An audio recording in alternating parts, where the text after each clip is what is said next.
Welcome to the justice system. Anonymous approve this message. Wow. An electric bouillabaisse right from Jump Street. What you need? These nuts. Ha! Got him! Ha! Got him! I'm gonna fight your fucking ass. You know what's the real fight? What's the real money fight is me. You want that real shit. I don't know what the hell you feed him, but he is too damn big. The wall just got 10 feet higher. Well, then everyone loses their minds. It's either blue cheese with wings or go fuck your mother.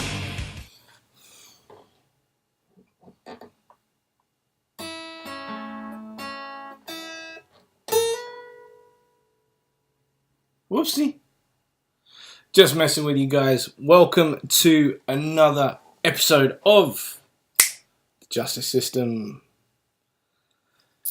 Oh man, I'm telling you, it's weird week, man. I tell you, the flu does stuff. Just messes you up, man. Just does things to you in ways that you never ever thought would get to you. You know, you think you're a grown man and that you can handle some shit, and then you get the flu. The flu is not fun. It's a bummer. It's just an absolute pain in the arse.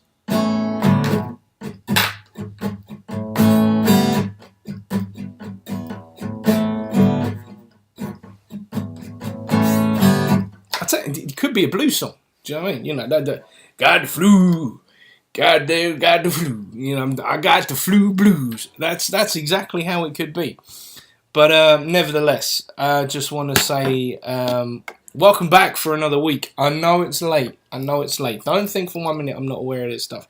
I did say that I would be with you guys every Monday, but when you're ill, you're ill. Do you know what I mean? You think you're manly and you think you can handle some stuff, and you get the flu, and it's a problem. Do you know what I'm saying? It's like, and I feel like such a pussy as well, because it just knocks you bandy. I mean, anybody out there that turns around and says, like, you know, there's guys out there getting shot. Do you know what I mean? You know, guys out there get shot for a living. Do you know what I mean? You know, they're in the army and they're doing all sorts of stuff. And I get the flu, and I am rendered useless beyond compare. And I just think to myself, well, what am I going to do? You know, I've been calling sick. I've been off sick from work. You feel like lead. Anyway, that's enough of the flu. Got a great episode this week. I got my boy Fitz from Twitch TV. He's a game streamer and a journalist, and really into all sorts of cool and quirky stuff. And it was a really, really good conversation.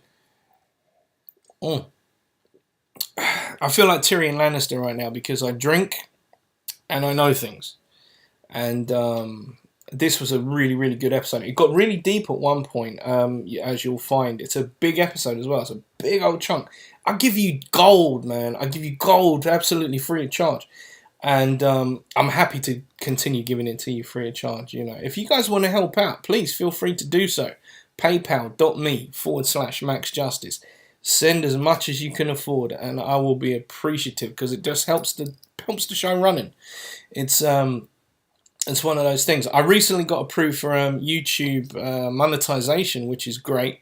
But then at the same time, it ain't, because I deal with a lot of controversial shit. So at the end of the day, if I'm dealing with some controversial stuff, YouTube aren't paying at the moment because all of the, you know, they're just being super, you know, super safe and PC, and this is the problem, in my opinion, is the fact that with all of this social justice warrior and people can't say what they feel anymore. You know, what are you going to do? I think everybody should be given a platform within reason. You know, I mean, I keep saying this as well. You know, if your thing is, you know, pontificating the death and destruction of other human beings, no, I don't think that's a good idea. If you're pontificating the love of young children, no, I don't think that's a good idea either. and there's no justification for either of those two. And I think that those are little pockets of society that we can happily remove from YouTube without kind of penalising anybody else. But that being said, what are you going to do? You know, this is the world that we're living in right now, and until things change, you know, the situation isn't going to get any better. Anyway, that being said, moving on. A bit of a rant, a wine-induced rant at that. So anyway, I got Fitz coming on the show. It was a great show, really deep. Really enjoyed it, actually. Actually, he reached out to me because I did the show with the guys from NAme Redacted. And if you go back and this is on the audio. I'm gonna hunt around, see if I've got the video still. But yeah, the boys from NAme Redacted, we had a great show with them, and he's friends with, they're associated and affiliated in some way. And he reached out to me and he's like, bro, I like what you do. I would love to do a show with you. And I'm like, please, all the live long day. You know, it's nice to have people reaching out. Because as you might have been aware, you know, my show, it comes from a place of honesty, you know. I'm not doing this to suck anybody's dick or, you know, just to try and, you know, score points. I do these shows because I'm genuinely interested in the people that I'm talking to. And there's absolutely no reason as to why,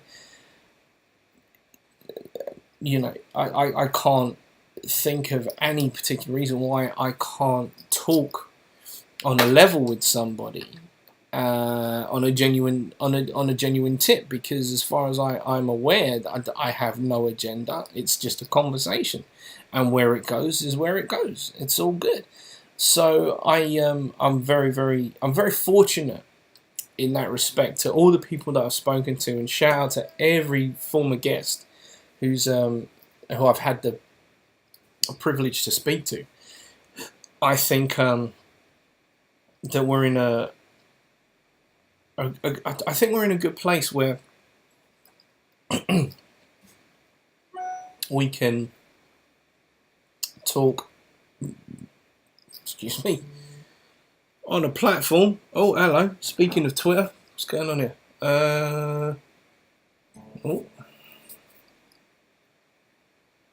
Michelle Obama. Okay. Moving swiftly on. Yeah, I think that with that, funnily enough, Twitter, that platform has allowed.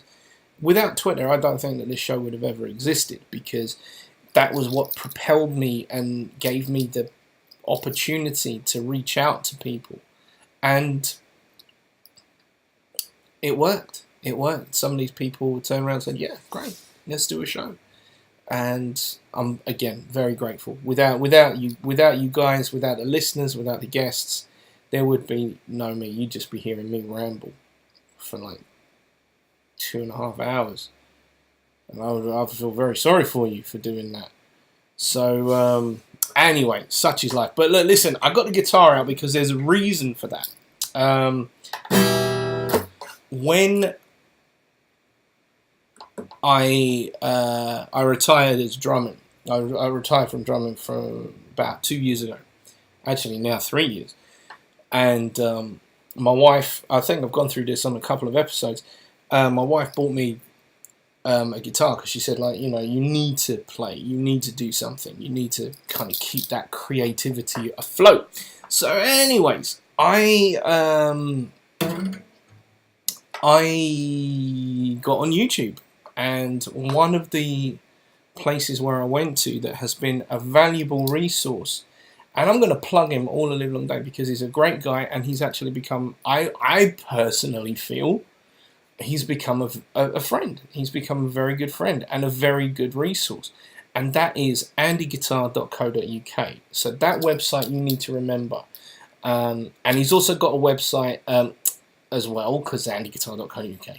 But he's also got a YouTube channel, which is youtube.com/Andy Crowley, whereby you can go and get all of his stuff completely free of charge. He's got like crazy stuff, and he can teach you how to play the guitar in like 10 lessons.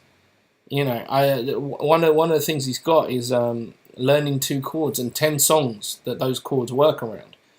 And that was it. Boom, I was off to the races. Then I went and bought Rocksmith. That's another story I'll talk to you about. I did a show with Dan Amrich, the community leader, or the community guy for Ubisoft and Rocksmith. And that was a fantastic show. I loved it. So Andy Guitar really took me to a whole new level of playing. And I can't thank him enough for that, because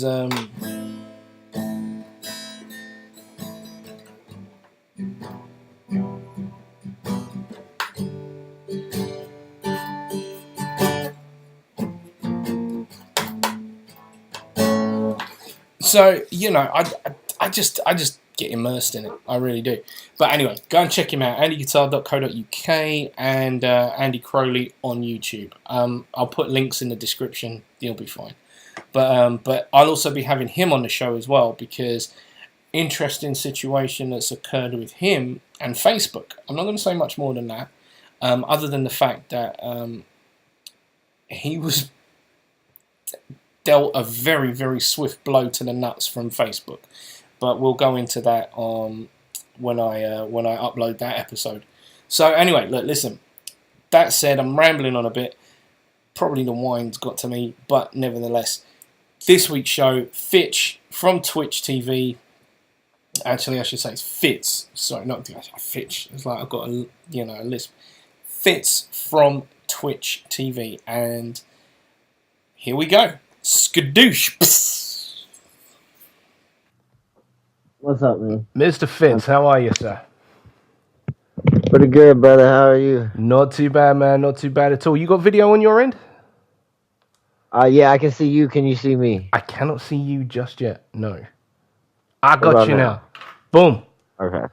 Perfect. So how you doing, brother? How's it going over there? Man, it's not too bad. Not too bad at all. I'm fighting the flu. I am fighting the flu. So full disclosure. I hope you feel better. Thank you very much. I appreciate that.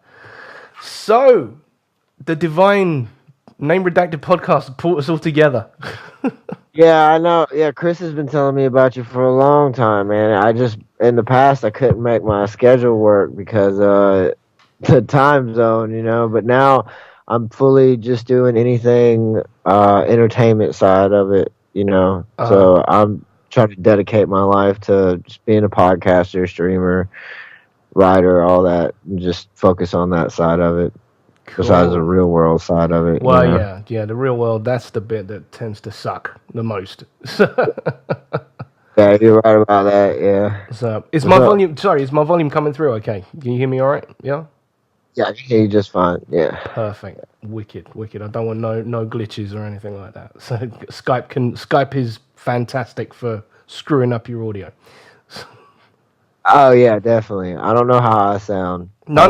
You're fine. So that's all good from my end anyway. So we're cooking on gas. So it's all right. So yeah. So go for it. No, you go first. No, you go first with your question. The journalist in me, I'll ask you a million questions. Yeah, that's fine. That's fine. Please, that's all good. So Name Redacted turned around and said, "Oh, you got to talk to this guy Fitz," and I'm like, all right, okay. So I said, how do I get hold of him? I said, look, I'll tell you what, make it easier. Just give him my information. Do you know what I mean? Just pass it all on. And if the worlds collide, then fantastic. Do you know what I mean? So it was real, like I said, it was kind of divine timing. Do you know what I mean? So how does Fitz kind of do Fitz's thing? You say you podcast and all the rest of it. How did you get into podcasting? What was it? Well, see, honestly, that's the question I was going to ask you, but I'll answer your question first. Okay. I don't know. I started. It's actually funny. I started watching Let's Plays and all that, and I was watching Penn and Teller Fool Us, and I got into this guy Brian Schwood from Night Attack. I don't know if you know Night Attack or Diamond Club. Those diamonds.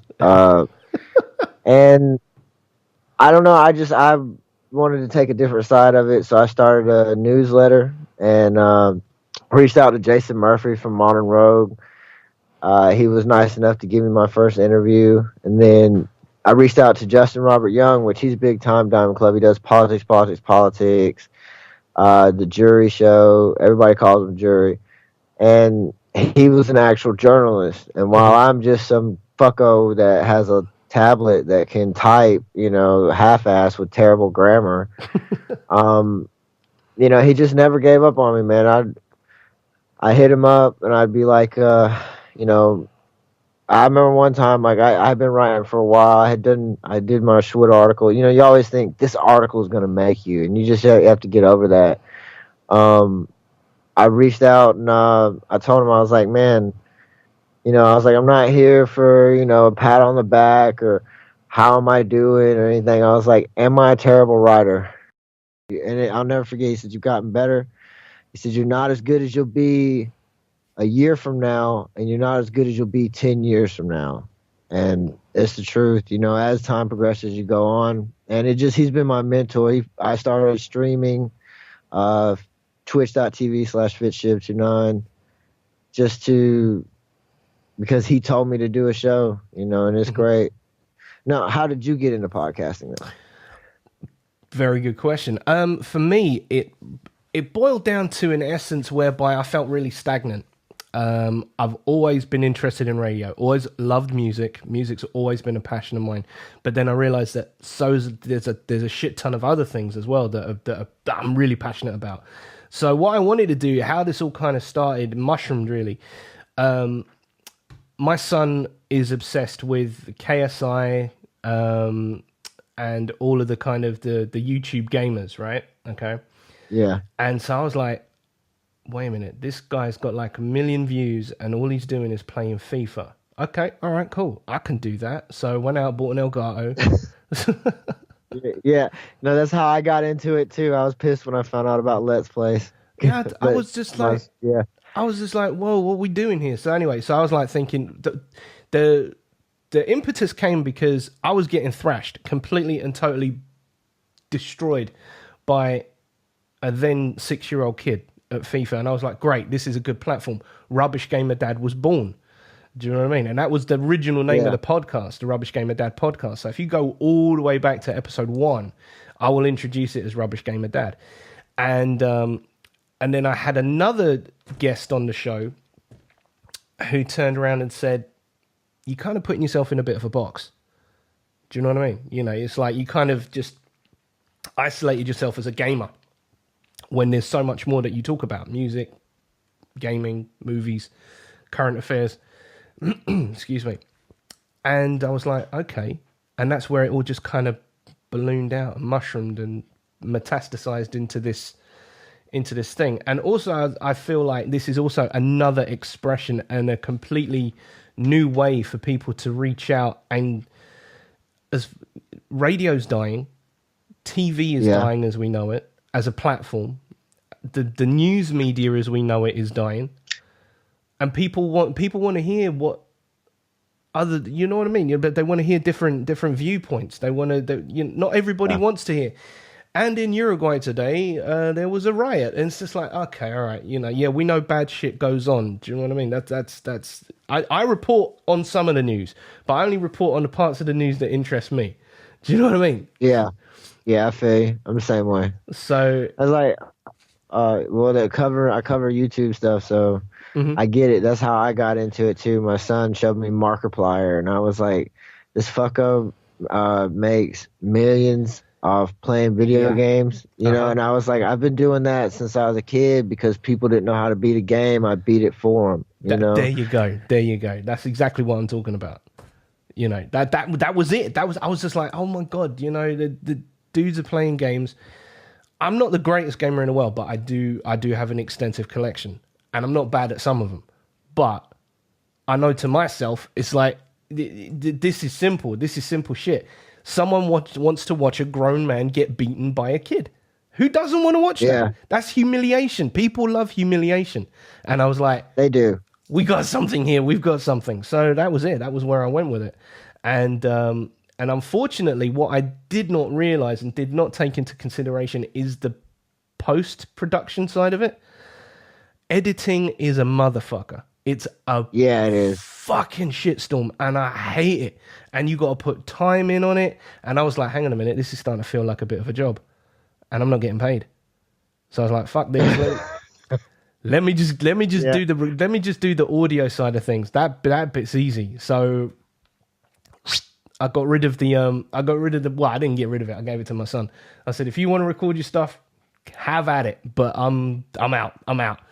And he's like, oh, Dad, we should do it. I'm like, dude, I've got a job. I've got a proper job that pays real money, and I have not got the time to be sitting around on the weekend to be editing. My wife, she'd be like, Max, we need to do this, we need to do that. And I'm like, yeah, hang on a minute, babe. I'm just editing down, like, you know, this FIFA game, blah, blah, blah. And she's like, Max, this is more. I'm like, oh, God. So I was just causing problems. So I was just like, right, okay, stick with the podcast. And here I am just ranting and raving like a lunatic. That's what I do. And that's what I do best. Yeah, me too. I find myself, even because I stream a lot of games, I'll be talking to myself when I'm playing a game and I'm not recording it, you know? Yeah. So, but yeah, I rant and rave too, man. I feel you. But it does suck. You know, it is a hell of an idea, though, a rubbish game. Like, especially, like, I've been wanting to do family gaming with the kids and all that, but editing is a bitch. Oh, that's why I like the streaming side of it, because you just go. It is what it is. Yeah. It's warts and all. There's no pretty parts. See, the thing for me, I like pretty. Do you know what I mean? I like all the like little effects you can put on post production. But but then it was just, I was like, oh God, no, this is too much. And I had to can it, man, and it was a shame, because I think if I was like if I was a multi-millionaire and didn't have to work a day in my life, then it would be great. I'd have all the time in the world, because I like that creative aspect of it, creating stuff. Yeah. As a musician, as a photographer, and I'm an amateur photographer at best, but the taking raw footage, cleaning it up, doing a little bit of this and a little bit of that, working your magic on it, and then you've got a product that is just like, ooh, you know, yeah. So, but I realized that was going to take time, and it would become a craft, and it would become something that was going to take me away. And I was just like, nah, I can't do it, man. Can't do it. Yeah. Until you get to the point where you're like PewDiePie or Jacksepticeye or one of those, and you can have your own editor. Yeah, you know, it's a lot. You know, that's why a lot of people, they have, you know, big YouTubers have their own editors for shit like that. So it's hard starting out. Well, yeah. We've talked about the new Dragon Ball Z game, but is there any other games you play? Right. Okay. So I'm a huge Mortal Kombat fan. Yeah, me too. Street Fighter, you know, all of them. Yeah, there was, you know, so I'm a big fighter beat 'em up guy. I like beat 'em ups. No, I used to do Call of Duty, right? Okay, up until Modern Warfare 2. Tell a lie. Black Ops, the first Black Ops. When it all started going all futuristic and started going all bullshit, I called time. I was like, no. The Call of Duty franchise fell off from Black Ops 2. That was my. I'll give you that. Black Ops 2 still had no, it's Black Ops 3 that added all that shit. Or the futuristic flying shit. It's just like, oh, come on, man. Really? Come on. You know, treat me with a bit of respect. Do you know what I mean? You know, it's like, we're talking about future warfare. I think what done it was a lot of the sponsors that were originally attached to the Modern Warfare series, like Magpul and all of those guys, they, I don't know whether they just shut down the deal or shut down the sponsorship, and so they had to kind of come up with some new ideas, and so future warfare was invented. It was bizarre. It was just really, really bizarre. I was like, no one wants to see. Well, actually, that's a lie, because it's still a very popular franchise. But nobody, you know what I mean? In my opinion, as a gamer, as somebody who likes, you know, is true to tech, especially, you know, military hardware, I'm just like, oh, come on, man, let's get with the real. You know, let's you know, give me a Magpul foregrip, give me an EOTech red dot sight, give me the real shit, give me the stuff that actually goes out there and is the real deal. Okay, yeah, I know that we've now got flying drones and stuff like that. We can do that. That's fantastic. But at that time, we couldn't do it. But Yeah. but yeah, like I said, in my humble opinion as a gamer, it just fell off after Black Ops 2. I was just like, nah, I'm just not getting involved. But now with World War 2, I'm kind of starting to want to dip my foot back in because there's realism to it and there's a story that is legit. Well, I've heard World War II. No, I haven't played it. I've been on the fence about playing it, and it's just because it's another Call of Duty. I've played them all. Even the fucking the tech fucking zoom around here, jump up there ones, and I got really into the multiplayer, Mm-hmm. and the community is garbage, really. Like, they're just, you can be brand new, they can see that you're like a level 2, and they're like, oh, he sucks, well, I don't have all the cool guns you have yet. Exactly. It's like 4chan for the online community for gaming. Yeah, that's exactly what's going on. It really is. And they smell blood in the water. They do smell blood in the water, and it's just like, oh, you're dead. You're done. Yeah, I remember when I first started playing online, and this was during the Xbox 360 days, and when Xbox Gold was really, really new, or Xbox Live, I should say, and it was brutal then. I can't even imagine what it's like now. I stay away. I'm nervous as fuck going online because I'm just like, oh, Jesus Christ. Do you know what I mean? Because all it's going to take is, I get angry real quick when I'm playing. Do you know what I mean? I'm like, do you know what I'm saying? Yeah. And so to be taunted on top of that is just like, I got to keep my blood pressure down, man. Do you know what I'm saying? I got kids. You know what I'm saying? Last thing I want is to be playing Call of Duty and roll over from a heart attack. Yeah, well, I mean, we get criticism. You, as a creator, I imagine you go through criticism all the time, podcasts, and how you. Yeah. Me as a writer, I get it all the time. The grammar Nazis. Well, I'm sorry, I didn't put an apostrophe there, or whatever, But I just always, I'm very encouraged. Thank you for your positive criticism, and thank you for reading. Even when they're just being dicks, because I've noticed a lot of people, they want to trash you because they really like you, but they want the attention. Because when you confront them, like, they be like, oh, you're garbage, your podcast is garbage. And then when you confront them, they're like, well, I'm sorry, it smells like trash when I'm talking. And they're like, oh, no, I really love the show. I never thought you'd ever see this, da-da-da-da. Yeah. And that's Brian Brushwood. Fucking, like I said, I became a fan of all this shit. And he wrote a letter to Teller from Penn and Teller, the Magician Troupe, or whatever. And he never responded to my email. He did this YouTube video about how you can use burner phones and all this to contact people. And I was just like, oh, so you can use a burner phone to talk to other fans, but I sent you an email and you can't respond. Dick move. And next thing I know, he talks to me, and then I'm the dick. You know what I'm saying? Right. Yeah.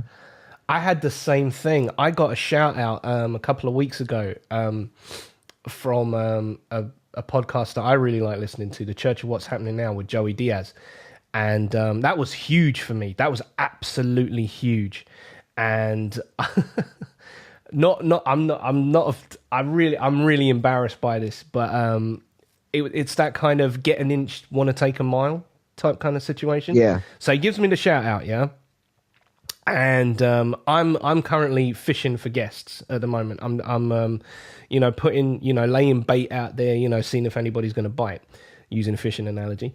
And I was like, he gave me a shout out. Well, let's see if I can get him to vouch for me for one of the guests that he had on his show, who I'm also really interested in and want to hear a lot about.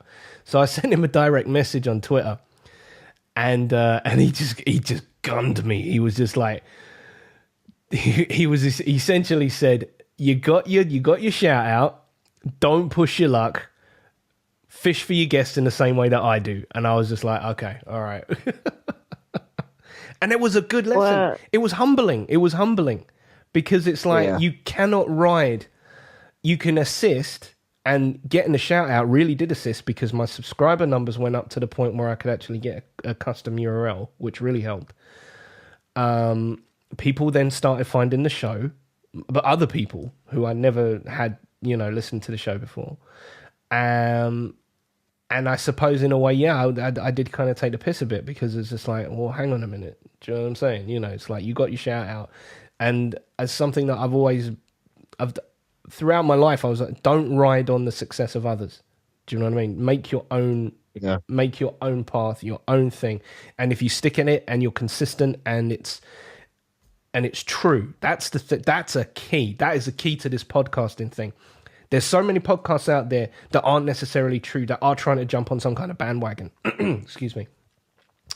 And that's something that I've always not wanted. I've always wanted to be original, and I've always wanted to be true. And so that was also the reason why I've also changed the name of the show, because I was getting so much heat from Joe Rogan fans, because my podcast was originally called The Max Justice Experience. Well, Joe Rogan show is also called The Joe Rogan Experience. And they're like, oh, you're ripping off Rogan, da, da, da, da, da. And I was like, okay, all right. How do we take this? Do we take this as heat, legitimate heat, or do we take this as constructive criticism? Now, if you're super defensive and uber defensive, then you will take that as heat and hate and, they're just trying to bring me down and blah, blah, blah. But if you take it as constructive criticism, there might be a point to it. Do you know what I'm saying? Yeah. And I think that we're caught up in a world now where trolls exist and they do bait and they do push and they do pry, but also as well underneath those, you're an arsehole, you're a dickhead, I don't like your podcast, blah, blah, blah, blah, blah.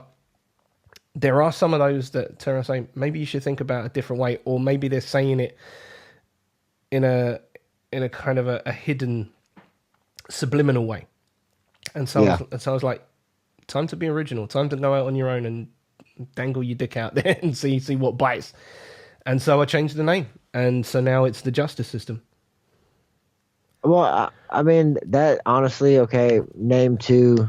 The justice system fits because of your name and everything, and it lucky me.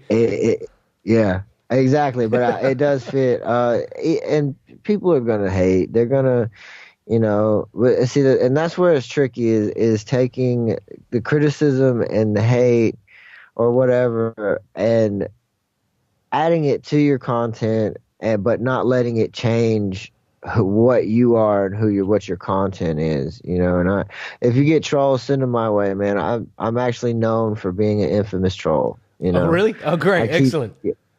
Yeah, I keep a troll. I can't wait till I finally get trolls. And it's funny because most of my friends are trolls. Most of Diamond Club, we're all trolls. It's probably some of you guys that have been saying, it's shit. You're so shit. No, see, we would never like. No, I'm messing with you. I can't stand but I can't stand those kind of trolls. If you're gonna troll, at least do it smart. At least be witty about it. Be funny. Saying your show shit is stupid. And you get trolls like that. And and they're just hating trolls. Want to call you gay or all that. And they don't even know you. Yeah. Can't stand it, It's just like, okay, thank you. Yeah, and I mean, if I want, I'm not gay, and I have no problem against anybody that is. But if I want to be gay and suck dick, I can do that all day. That's absolutely. I think I'd be the happiest gay man on the planet. If it ever went down that way, I'd be like, okay, right, fine, this is it. This is who I am. Thank you very much. Let's keep it moving. Yeah, exactly. And I think we're gravitating to that understanding of the world, but then there's some people left behind, and I get it a lot because I live in Georgia in the United States. I live in the South, so I'm supposed to be a racist, hating person, period. Because I live in the South and we have that stereotype and all that. So, but I'm not at all. I'm not at all. I actually rap. Hallelujah! Thank God for that. That's a good thing. Yeah. Yeah, well, I can't stand it, I really can't. It's one of my biggest pet peeves. It's an unfortunate stereotype to be boxed into just because of, historic content. Do you know what I mean? It's, yeah. Yeah, I mean, I can't imagine, excuse me, what it's like to kind of be living in the southern states of America and, being progressive and trying to escape the shackles of that kind of history, especially in Georgia, where You know, I mean, apparently I heard that Ray Charles was banned from there even upon his death, and it was posthumously. I don't know whether you can confirm this or not, that ban was, you know, and he was posthumously, you know, the state apologized to him, but only after his death. I think that might be true. I don't know. I kind of remember the movie, and I'm not sure if they lifted the ban before or after his death. I can't remember that part, but yeah. That was a big deal. I mean, there's a lot of hate back then, but it would be like me being like, I don't like you because of the fucking Revolutionary War. There you go. At the same exactly. time, you know. Yeah. And I don't look at it that way. I judge a person on their actions, you know, and how they treat other people around them and everything. Because I treat everybody with respect. You know, and once you don't treat me with respect, then I'll treat you like crap. But all around, I'm a generally easygoing guy. Sorry. Just lost your phone. I play this. Yeah, I'm sorry. That's cool. But people might, you know, because I play, you know, I'm Fitz on the internet, you know, and I have to be this funny asshole for game night that we do every Friday on W. Scottus One's Twitch TV. Our Twitch channel. So I come off as an asshole, and you know my whole slogan. And I didn't even come up with it. Just one day we were playing a game. We were playing Trivia Murder Party in Jackbox. If you're in the audience, you can say, you know, somebody. You can pick who you think is going to die, and you get points for it. So I just come over the intercom or the mic and was like, "Hey, Bad Weave, I need you to die." And from there, it just took off. It was, "Hey, Fitz needs you to die." You know, and it just, that's my slogan right now. And everybody's like, "You're a meme." I didn't. Yeah, exactly. There's plenty of memes with me, like my fucking tits and all that shit. But that's the thing about comedy is like you can't. I'm sorry, you sick, man. No, we could have rescheduled. No, it's fine. It's just if I'm gonna cough, I'm gonna do it off. No, you're perfectly fine. I just feel bad because you're sick, man. I know what it's like. Dude, seriously, it's I've had worse. Believe me. So this is fine. So we're good. We're good. At least you're not throwing up and shit on the mic. Oh, dude, bro. Yeah.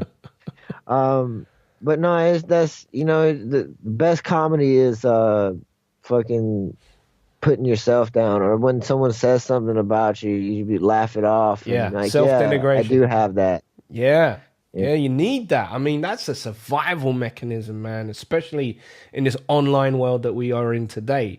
Because there's some savages out there. Let's be honest. There's some savages straight up, just like, you know, they're going to go in with all their claws, and you need to be able to. I never used to be very good at this. Truth be told, I was so sensitive. I was like, "Oh, you're talking about me," you know, whatever.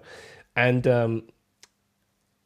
so the ability to self-denigrate, because that became like a self-defense mechanism, because it was like, well, if I say it about myself first, and someone else says it, then it doesn't really matter, because I've already addressed the issue, like, you know, wearing glasses, or, you know, the way that my mouth moves when I talk, or the way I talk, or the things I say, or the way I gesticulate. Do you know what I'm saying? You know, so it's like, if I get it in there first, I'm like, oh yeah, I look like such a fucking pleb. Do you know what I mean? Then it's just like, it's all good. It's all good. Now, right, bring it on. That's fine. Because I've addressed that shit. Yeah. And you're right. You know, and the fucking, I love how you said pleb, though. I thought I was the only. I love that. I do the same shit. You know, I get people all the time, and they come in, they want to do it just to be funny, because they know that it'll get a laugh out of me. You know, and it's cool to have that sense of community. You know, and that's where a lot of shows, a lot of podcasters, a lot of streamers are going. Is that's what you do? Is you build an audience and a community. And then, but a lot of people now, they're you know, and I like it. They're trying to break the fourth wall and make the audience their community more and show that they're a community. You know? Yeah, and that's a brave thing to try and do as well. You know, because it's always been seen like, you know, we go back to the original, you know, the beginnings of the conversation talking about radio. Radio has always been, you know, the guy or the girl behind the booth with the mic and literally talking to space, imagining an audience of sorts. This is why I like doing video podcasts, because I can actually see who I'm talking to and I can see micro reactions and so on and so forth. These things work. My shows that aren't so, and I'm just talking from a personal perspective, is because I haven't been able to catch a beat on someone, and those are the audio, where I'm talking to just the initials of the person, and I'm like, so where are we going to go from here? You know, it does get difficult. Whereas if I'm looking at you, I'm looking you bang in the eyes, and I can see what, like, when I was speaking with one of my guests, I was like, oh geez, you know, some sensitive stuff came up, and I was like, look, I don't want to, you know, rock the boat or anything like that. I'm thinking this all up here, and I can see it in their face, and I'm like, great, now I can move on to this, or I can move on to that, or I can immediately, you know, I can circumnavigate this question with another question. And that's and I think that audio journalism, a lot like written journalism, is about learning navigation of the of the you know, of the human connection. And you're, I don't know, I love that you said micro expressions, because I use that a lot too. When I'm watching a content creator, or just when you're podcasting, you can tell if you're getting on someone's nerves, I suppose, or yes, or if they're getting bored. And I caught your, what was it, Adam Silva? Oh, yeah. Adam Diaz. Yeah, I caught that. Adam Diaz. Yeah. That dude's it was a good interview, but I could see some micro expressions and shit as you're talking about, you know. But it was a good interview. Yeah, I loved that interview. That interview for me was so dope, because I knew that I'd have to ask some. I don't think I went too dark, but I know that, you know, with his lineage and his background, that, you know, I might be asking some stuff, and I was always very careful. I was like, look, statute limitations, blah blah blah. You know, I was always very, very careful. Now, the problem that I had with that interview was the fact that because it was in the Dominican Republic, and his internet wasn't so great, so everybody criticizes the quality of it, and I'm like, bro, look, that was his webcam, not mine. Do you know what I mean? You know, you know, and it wasn't. It wasn't set up with HD or anything like that. HD on my end, but I was reliant on exactly what he had. But it was still a great conversation, and it was. Yeah, and me and Adam and I, you know, we're now great friends because of it. You know, and I don't look at a person because, you know, as far as I'm concerned, you know, he what he was involved in back in the day, that was then, and this is now. And if you're to judge everybody by their past, then I don't think we'd have many friends at all. Period. We wouldn't want to know anybody. It's good that you say that too. You know, because there's a lot of shit like with the Paul Logan scandal that just happened. Logan Paul, Logan Paul. Yeah. I would fucking say it wrong. No, it's fine. It's fine. I've got my own take on that, which I did address on my last show. So if you want to go back and check that out, ladies and gentlemen. Yeah. Well, I don't have a big take on it. I don't want to give it a platform, because that's what we do, is we feed the machine. You know, he's gotten so much press negatively than he did positively, and it just gives him what he wants. Now, them outstepping and banning him, I feel he deserved to lose all his sponsors and his band shit. But, you know, just shit like that, you know. I don't know. I try to put myself in a position because of, like, one of the people we're talking about, they went through not a similar situation, of course not, but a situation with the internet. They were the most hated person on the internet. And I thought about it, and I was like, you know, the hate he's getting, yeah, he did fuck up. Yeah, he did something stupid. And I'm not defending him at all. I'm not defending him at all when I say this. I felt that, like, I was like, yeah, I could see the hate, because I mean, it's just flooding in. Even when I saw it, I was, yeah, he's gonna do something stupid in the next couple months again. Anyways, let's just forget about it. But just Johnny that, fuck up. and then I thought about just the hate he's getting and everything, and I did actually feel like, well, maybe he does need. We need to cut him a little, not cut him a break, but like, let's not troll him all every day and add him on Twitter and shit. I didn't necessarily think about the trolling aspect of it, because that's something that's not my thing. But I did feel a need as a podcaster, as somebody who is alive on the internet, pardon the pun, to address what I thought was. Now, please don't think for 1 minute that I'm, a bleeding heart liberal in any way. I like to feel myself as quite centrist, but I did feel that it was a disrespect to people who are suffering from mental health and who do succumb to suicide. And I agree. Right? Yeah. Okay. In my opinion, I felt that was a major disrespect. But then also what really fucked me off was, I'm a big fan of Japanese culture. I'm a huge fan of Japanese culture. Love Japan as a country. Got Japanese friends. Yeah. And when he's walking around in the kimono and he's giving the asshole sign, I was just like, you fucking prick. What is that all about? And obviously, and this was another thing, you're talking about the bad publicity, because he actually gained 400,000 more subscribers after that. Oh, yeah. Because people wanted, what is this all about? And, morbid curiosity, so on and so forth. Well, what else has he done? What, is this Johnny fuck up? Or is this just somebody who accidentally, tripped on their own tail? And I think that there might be a certain amount of, because he doesn't exactly strike me as we're going to get the cure of cancer out of him. Do you know what I mean? He doesn't look like somebody who's, we're not looking at the next Nobel Prize winner or anything like that. But at the same time, I was just like, it's a very, very difficult thing for me to kind of, sure, I can move on from it, but I won't forget. Well, you know what I mean? And see, that's what I consider. I'm glad that you say that, because that's what I consider as a problem. Is, Logan Paul's the biggest thing right now, and.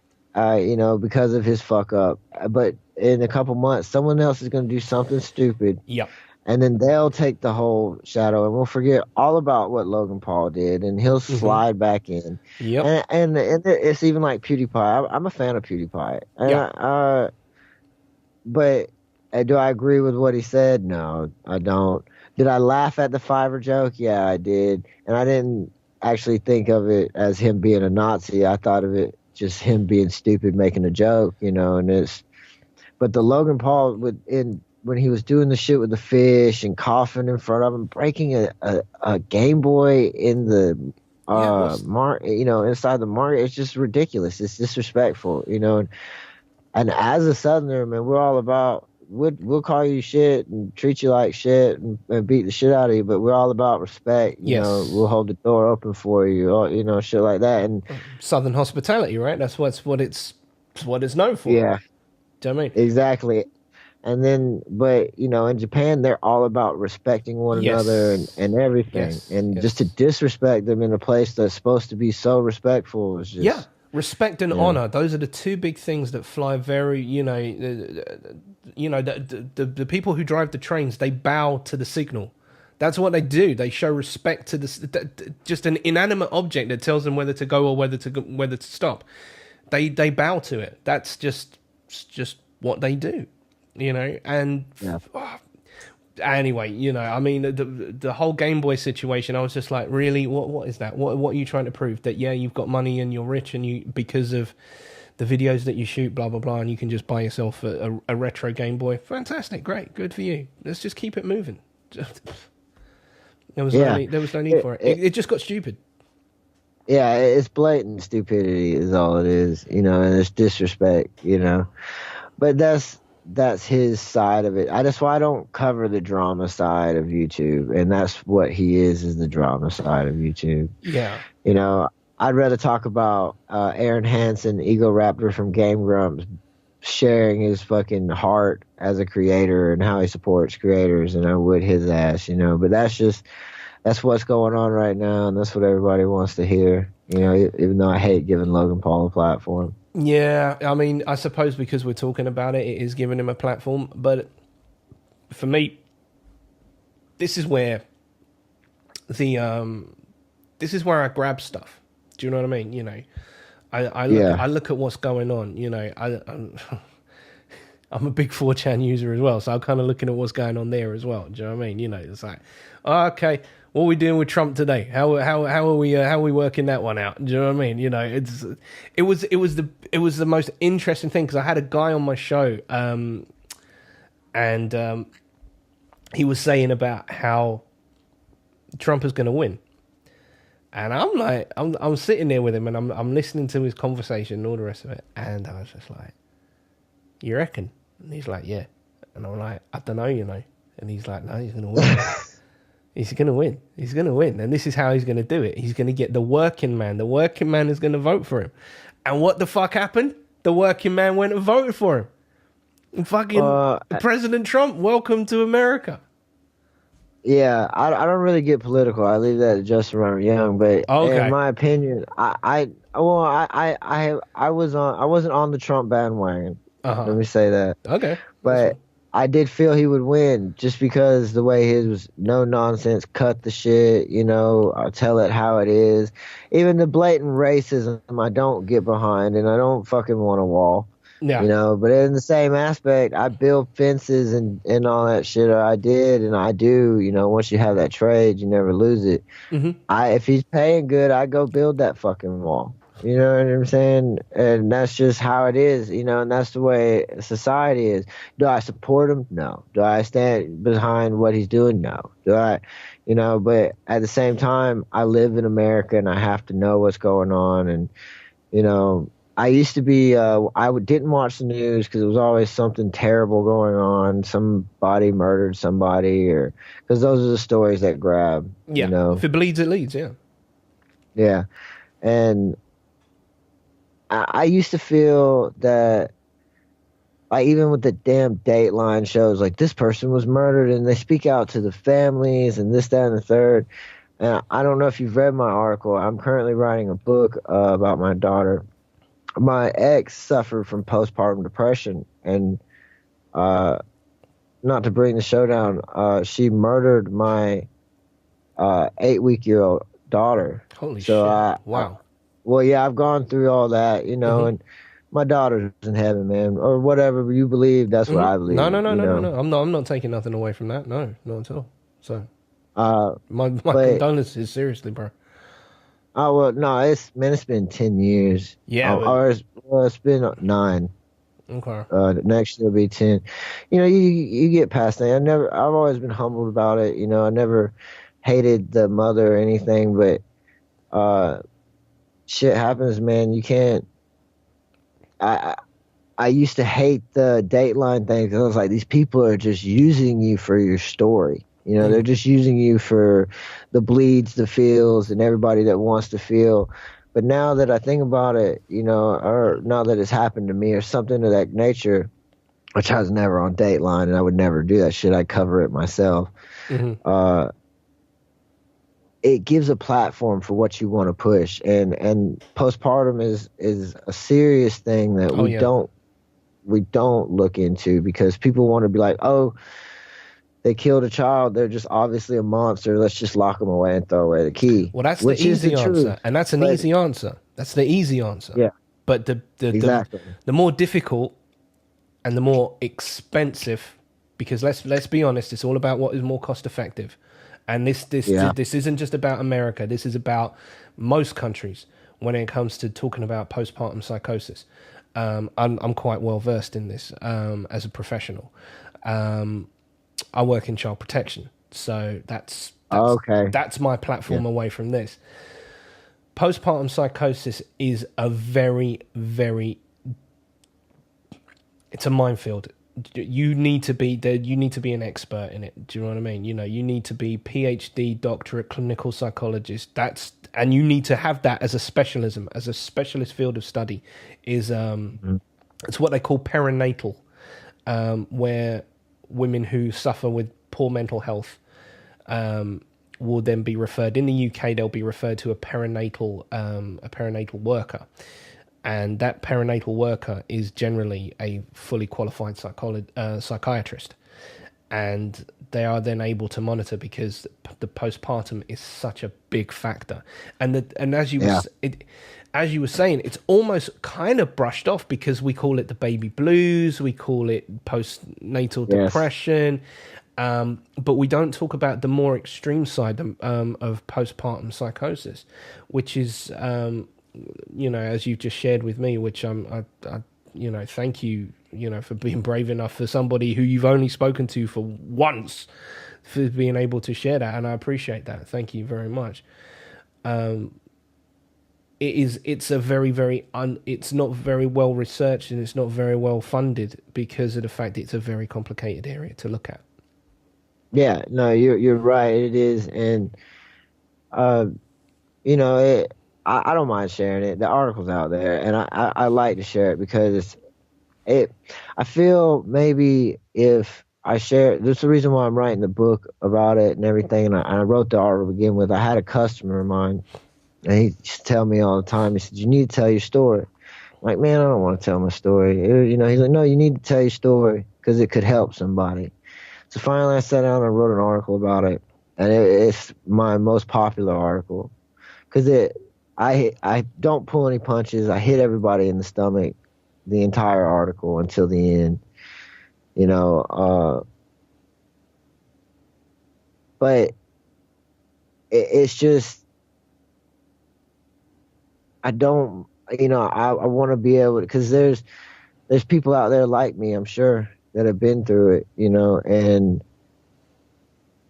maybe if they can hear my side of the story, I can help somebody, with what they're going through, what I've been through, and show them that I'm crazy as fuck, but at least maybe they won't be they can know that they can be crazy, and they can know that, it's not their fault. Because for the longest time you go and you sit there and think, was it something I could do? And that's what I want to try to show is like, there were signs, and you're oblivious to them, like my ex came to me, she said, I'm having thoughts of hurting myself and the kids. And you go, well, you would never do that, but you don't know, you know what I'm saying? You don't know. And that's what I want to write the book for, is that, so people can see that if somebody approaches you with shit like that, they're reaching out, and I was just too blind to see it because my ex at the time, she used to get mad if I spanked my kids and put them in timeout, so it was hard. But yeah, there'll be more about, and I don't mind sharing. It's who I am. You know what I'm saying? No, it's dope. I totally get it. I mean, I think that it's absolutely right. I think that it is a good platform. I don't see. I'm very happy to hear that you are following through with it and that you are going to do the book, because there's one thing I always say is that we as guys, we don't talk much. As a collective species, we do not talk. Our ladies, they'll get around and they'll bitch and they'll moan and they'll work through. Oh shit! I just destroyed my mic. They'll work through whatever it is that's going on, whether it's an argument or whether it's this so and so at work or whatever. They'll sit around with their friends and they'll work it out. And then that's it. What do we do? What do we do as guys? Okay, sometimes we go to the bar. Sometimes we might have a few beers, whatever. It's like, oh, what's going on? Blah blah blah. But a majority of us repress. We just bury it deep, and we don't talk about it ever again. And then that's what causes all sorts of mental trauma. And believe it or not, in the UK anyway, I can definitely tell you that the rate for suicide, the highest rate for suicide is men. Men kill themselves more than women. Wow. Yep. Wow. And they tend to do it over the holidays. So around about Christmas time. So when they tend to start jumping off of bridges, throwing themselves in front of trains, just the quickest exit, just to turn the lights out because of the trauma that they've been repressing, the things they haven't been talking about, the stress. We're experiencing something in the UK that hasn't been experienced for quite some time. We're in a period of austerity, whereby the government has cut a lot of money that in the UK we there's a lot of social mobility, so there's a lot of assistance available for people who can meet the requirement to be to receive assistance from the government, and a lot of that assistance has been cut, or the goalposts have been changed in order to qualify for it. And there's a fantastic film that was made called I, Daniel Blake, and it pretty much categorically describes what it's like to be somebody in need of government assistance and what's going through with that. So to bring it back to the suicide thing, is that there's been a lot of people who can't get money, can't get food, have children, have a partner, are being threatened with eviction because they can't pay the rent, because their housing benefit has been slashed, and they're at their wits' end. They don't know where to turn to, they don't know who to talk to, and as a result, adios amigos, and you just start getting to hear, if you're traveling home on such and such, beware, there's delays, this is due to an incident, and usually that incident means someone's thrown themselves in front of a train.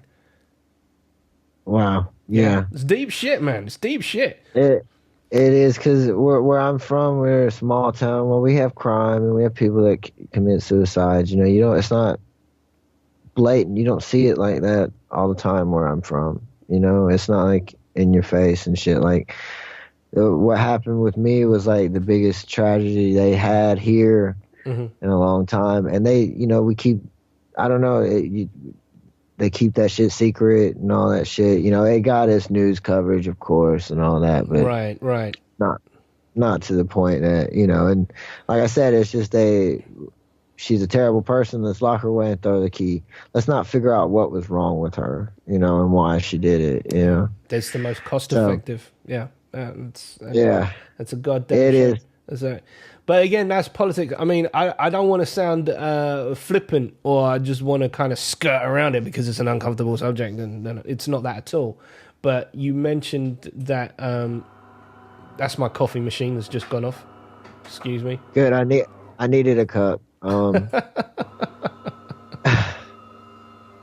Thank you. But no, go ahead. No, segue. Yeah, so, we'll segue this. You said that that you didn't want to get too political, and I can kind of understand that. But one of the things that I was interested in was when you said, I don't want to get too political, I was like, okay, all right. But gaming and politics, where we currently stand. Oh, we can get political. I want to get political with regard to gaming and politics, because it almost feels like that they're really trying to nerf the world when it comes to everything now, and now they're turning their attention to gaming. Like, you can't have this particular kind of content or that particular kind of content because it's branded as, the feminists have got on board, and they're like, oh no, we can't have Chun-Li dressed like that anymore, and we can't we can't do this and we can't do that, and but gaming has always been fantasy. Gaming has always been about escape, and for it to become a politicized thing, I think, to me, it's again, it's about that level of sensitivity, I think that if you're in the gaming community, you need to toughen up a little bit. I don't know. Maybe I'm just wrong. Maybe I'm just being a dick. I don't know. Well, no, I fully agree. And that's not even part of my bit. I have a bit where I totally agree. I'll explain it later. But I do agree, though. They're like with Ubisoft and with Syndicate, which was based in London. They had women gangsters and all that. And the reason why they did that was because they were approached for being too sexist, not having female assassins, not having female NPCs that you could kill. And then at the same time, it's like, so you want us to endorse killing women? Is that what you're saying? Because we can run them over in GTA, so we should be able to kill them in every game. You know, and people, they want to, and like you're saying with Chun-Li, like, yeah, Chun-Li is this hot fucking kick-ass chick.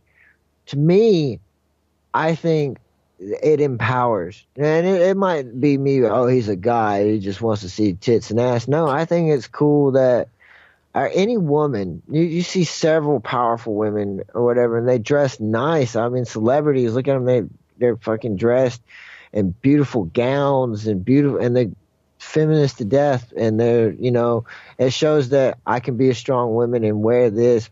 As Chun-Li's in that gown with the legs and all that, it shows that she can be a strong woman and kick your fucking ass, because I damn sure wouldn't pick a fight with Chun-Li. Damn straight. I damn sure wouldn't. You know, I think it's this society now as a whole is like, you don't believe the way I believe, and I believe that we should treat everybody fairly. So you're obviously a racist, you're sexist, I got told that I was a mansplainer. Oh, and no. I was just trying to explain my point. So I guess that does make me a mansplainer, but when does it become a point where I can't explain myself because I'm a man? You know what I'm saying? Or they can't explain themselves because they're a woman. It's just, you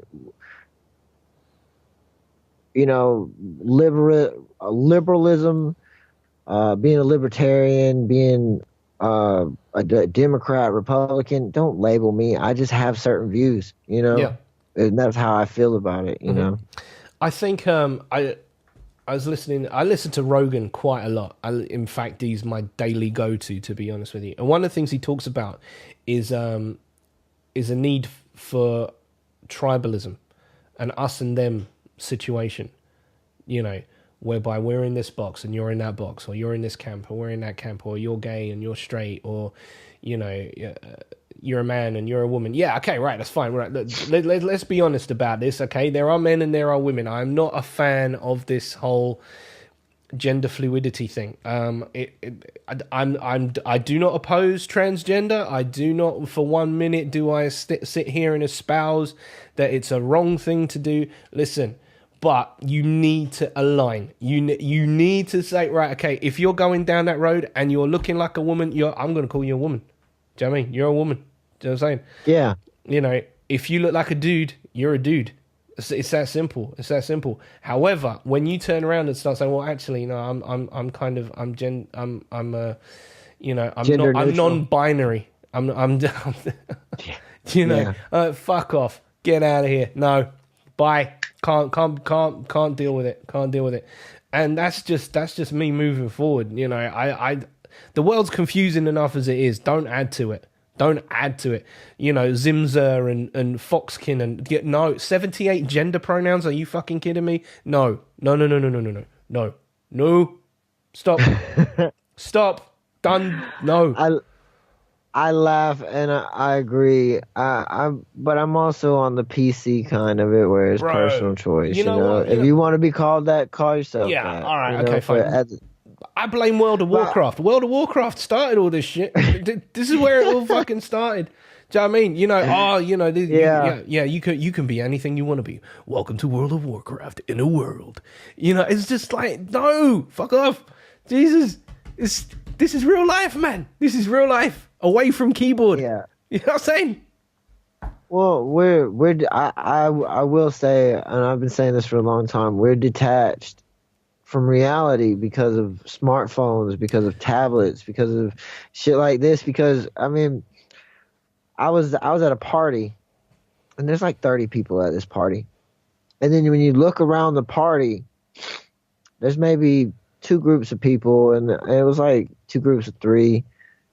They're actually conversating. Well, meanwhile, everybody else is sitting around each other together and could be conversating, but the entire time their hands are like this and their nose is in their phone, looking what's going on Twitter, what's going on Facebook, selfieing, you know, and it's just, we're detached from people, you know. I get it because I'm kind of an introvert. I cut everybody else out of my life, and I talk to more people online than I do in the real world, you know. But that's me being not. I drive a truck and I don't want to talk to anybody because they'll be like, "Oh, you got a truck? Well, help me move this. Help me take this here," you know.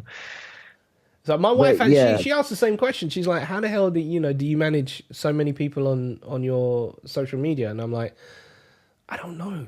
I really don't. You know, because I do know more people on social media than I do actually in real life. It's weird. It's weird as fuck.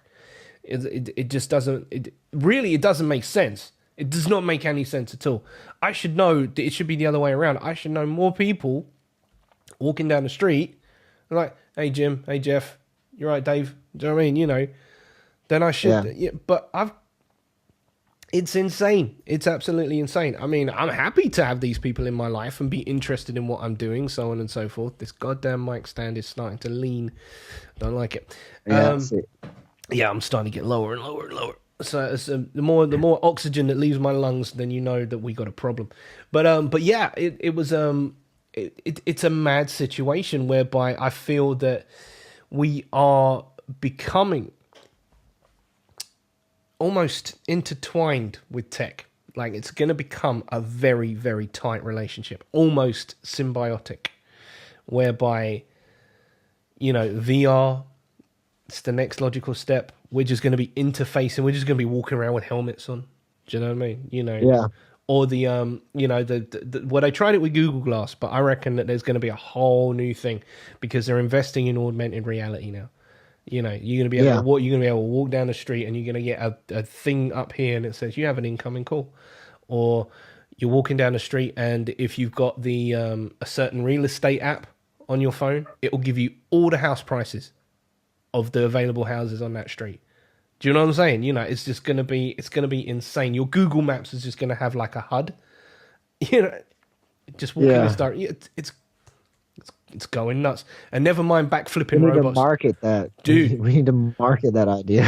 Yeah. You heard it here first, ladies and gentlemen. Fitz and Max Justice on the Justice System, 2018. So if that comes out, we need to get paid. Yeah, we came up with it. That's right. That's it. We own the rights. We own the rights to it. Intellectual property, ladies and gentlemen. But no, you're right. You know, I don't know, and it's even trying to be connect, like YouTube, like you said, your son kind of got you. My kids kind of got me into it too. You know, it's trying to get to this like millennial side of it, I guess, and you know, whereas now, like, yeah, I'm like one of the hip kids and all that, you know, in the chat rooms and all that. You know, because I understand what they were saying, but there was a point where I was like, they were like +1, you know, they put +1 in the chat when you did something good. I was like, what the fuck does +1 mean? And I had to Google it. And, you know, and that's even the problem. We got Google at our fingertips where we can know anything and everything, you know. As one of your boys, Penn, he turned around and said, what if there was a device I had in my pocket that could tell me everything I want to know? Oh, look, here it is. Yeah. So. Exactly. I mean, I don't know. How did you meet Name Redacted? Just curiosity. Right. Okay. Now, this is a good story. This is actually mad ass story. So I went out, when was it? Must have been, it was about maybe April, May 2017. And I bought a Raspberry Pi. And I'm a big retro gamer. Love my old school games. Love the kind of shit that my kids look at and they're like, Daddy, what is this? What the fuck are you playing? They don't swear, thankfully. But yeah, they do look at me with what the fuck eyes.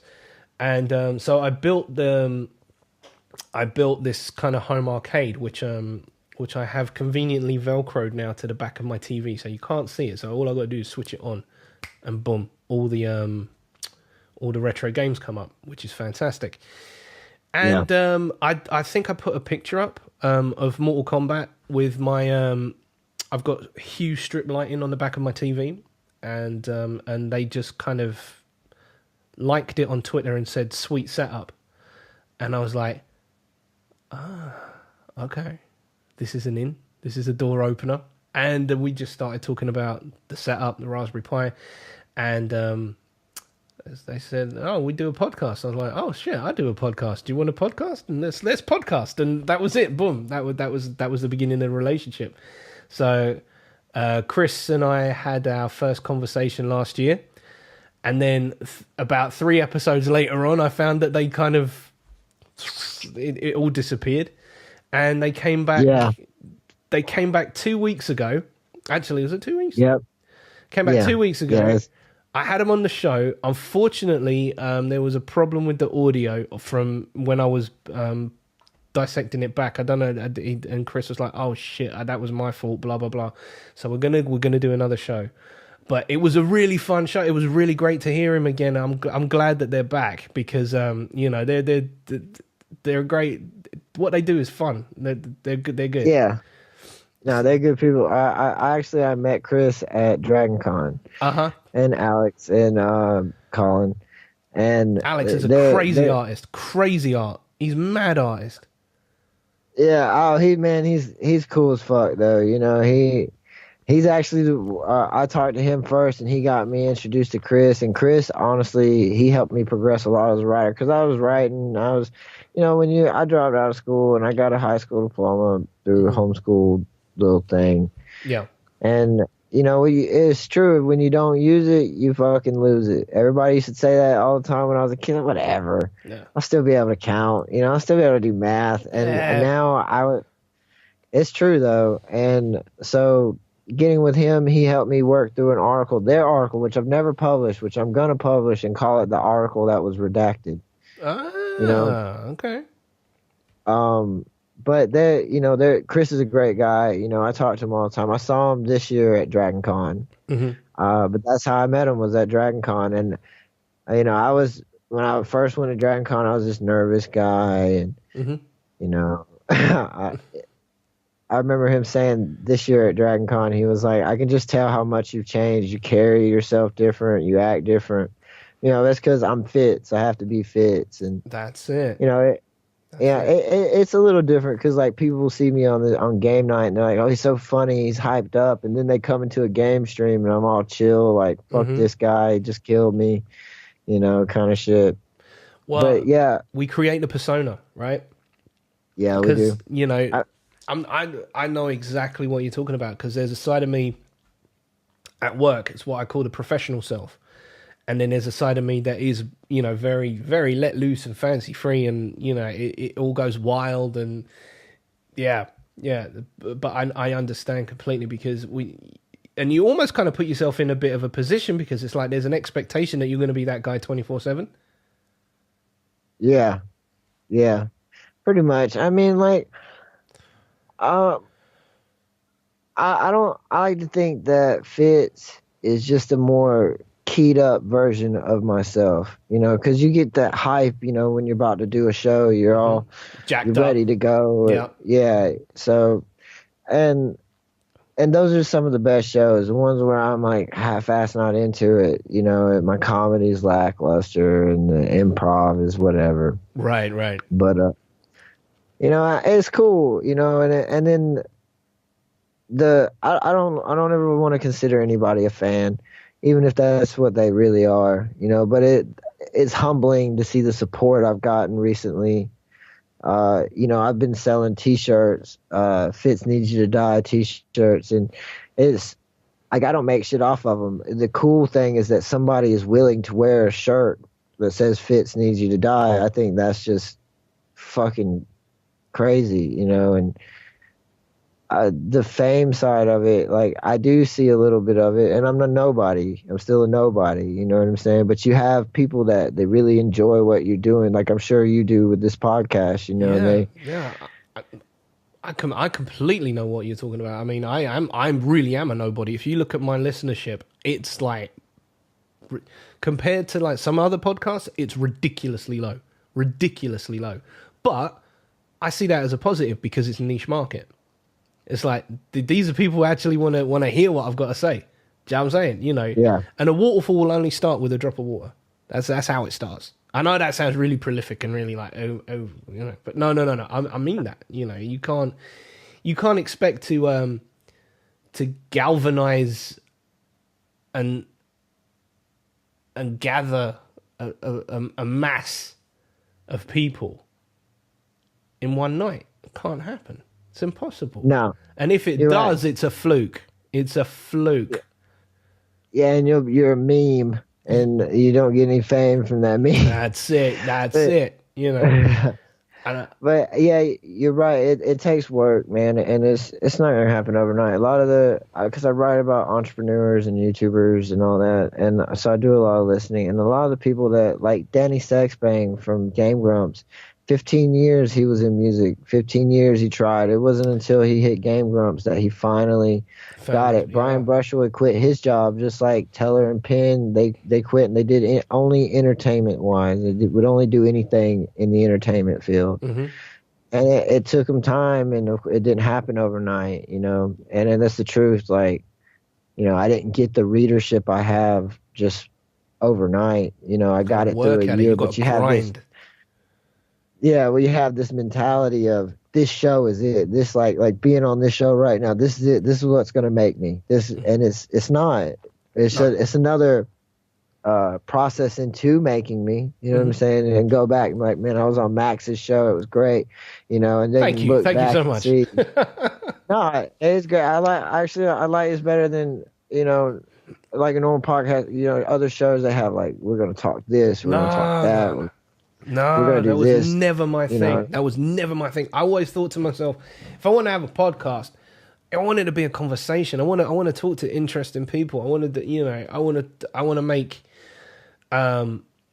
you know, like a dinner party without the formalities. Do you know what I'm saying? You know, without the fake bullshit.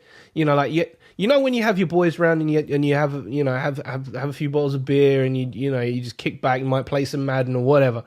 That kind of mentality. That's how I wanted my podcast to feel like. You know, that you're talking with a friend you haven't spoken to for a while, and it's like, hey, how you doing? What's going on? Do you know what I mean? And then the conversation flows straight out from there. Yeah, and that's honestly that's what I like about your format now is seeing that, you know, because a lot of people don't do that. You know, it's not easy. It's not easy, bro. Yeah, it is easy. I mean but it is also at the same time as a creator. I don't know about you, but I go through bouts of not like I don't get to this day. I still don't get, and it's called imposter syndrome, which you might know about. You know, you don't feel like I don't get why people like me to begin with. Yes. You know, like I don't. Yes. Yes. But they do, you know, and then you just have to feel like a accept fraud. You're like, oh Jesus Christ, they're gonna rumble me. They're gonna rumble me any moment now. That's like, why am I even here? Why am I getting the attention? Blah blah blah. It's like when I got donations for the first time. I don't get many, but when I got my first donation, I was like, holy shit, $50? Fuck. Do you know what I mean? You know, someone sent $50. I was just like, oh Jesus, you know, and to this day, I'm still grateful because that $50 helped keep the show going. Because it was at that point I was like, listen, if you guys can help, blah blah blah, this is what I need, and boom, PayPal hit me up and said you have just received a deposit. I was just like, oh, thank you very much. You know, it's so humbling. It's so humbling. I mean, just when I go on Libsyn and I look at my you know, my views and or my listens, and I'm just like, oh Jesus Christ. You know what I mean? It's like, oh God, people are actually listening to me. Oh God, no, God. It means I've got to be entertaining now. Oh God, help me. You know, you get. I don't know. Like you put yourself out there. This is one question I ask a lot when I do interviews. You put yourself out there for the camera. And do the podcast. Do you ever have qualms? Do you ever feel like shit, I don't want to do the show today, or you're scared of the negative backlash? You know? That's a good question. It's a very good question. I have moments when I get home from work and I'm fucked. Absolutely mentally drained. I have got nothing in me at all. This week has been one of those weeks because I've got the flu. and I was supposed to do a show for this week. I have, truth be told, I haven't done it yet, but it's pretty much ready to go. I know where it's going to go, but I haven't got a guest. It's just going to be me rambling on, so it's not going to be a long show. But when you're feeling sick, when you're feeling drained from work, and then you are like, oh God, I've got to do the show, and then you're like, the kids are like, Dad, we. I was like, oh no. So yeah, I have those moments. Negative backlash, I'm not too fussed about. I can ride that shit now. I can ride that shit because I don't feed the trolls. I generally don't read the comments because everybody's got an opinion and everybody's a critic at the end of the day, you know. Yeah.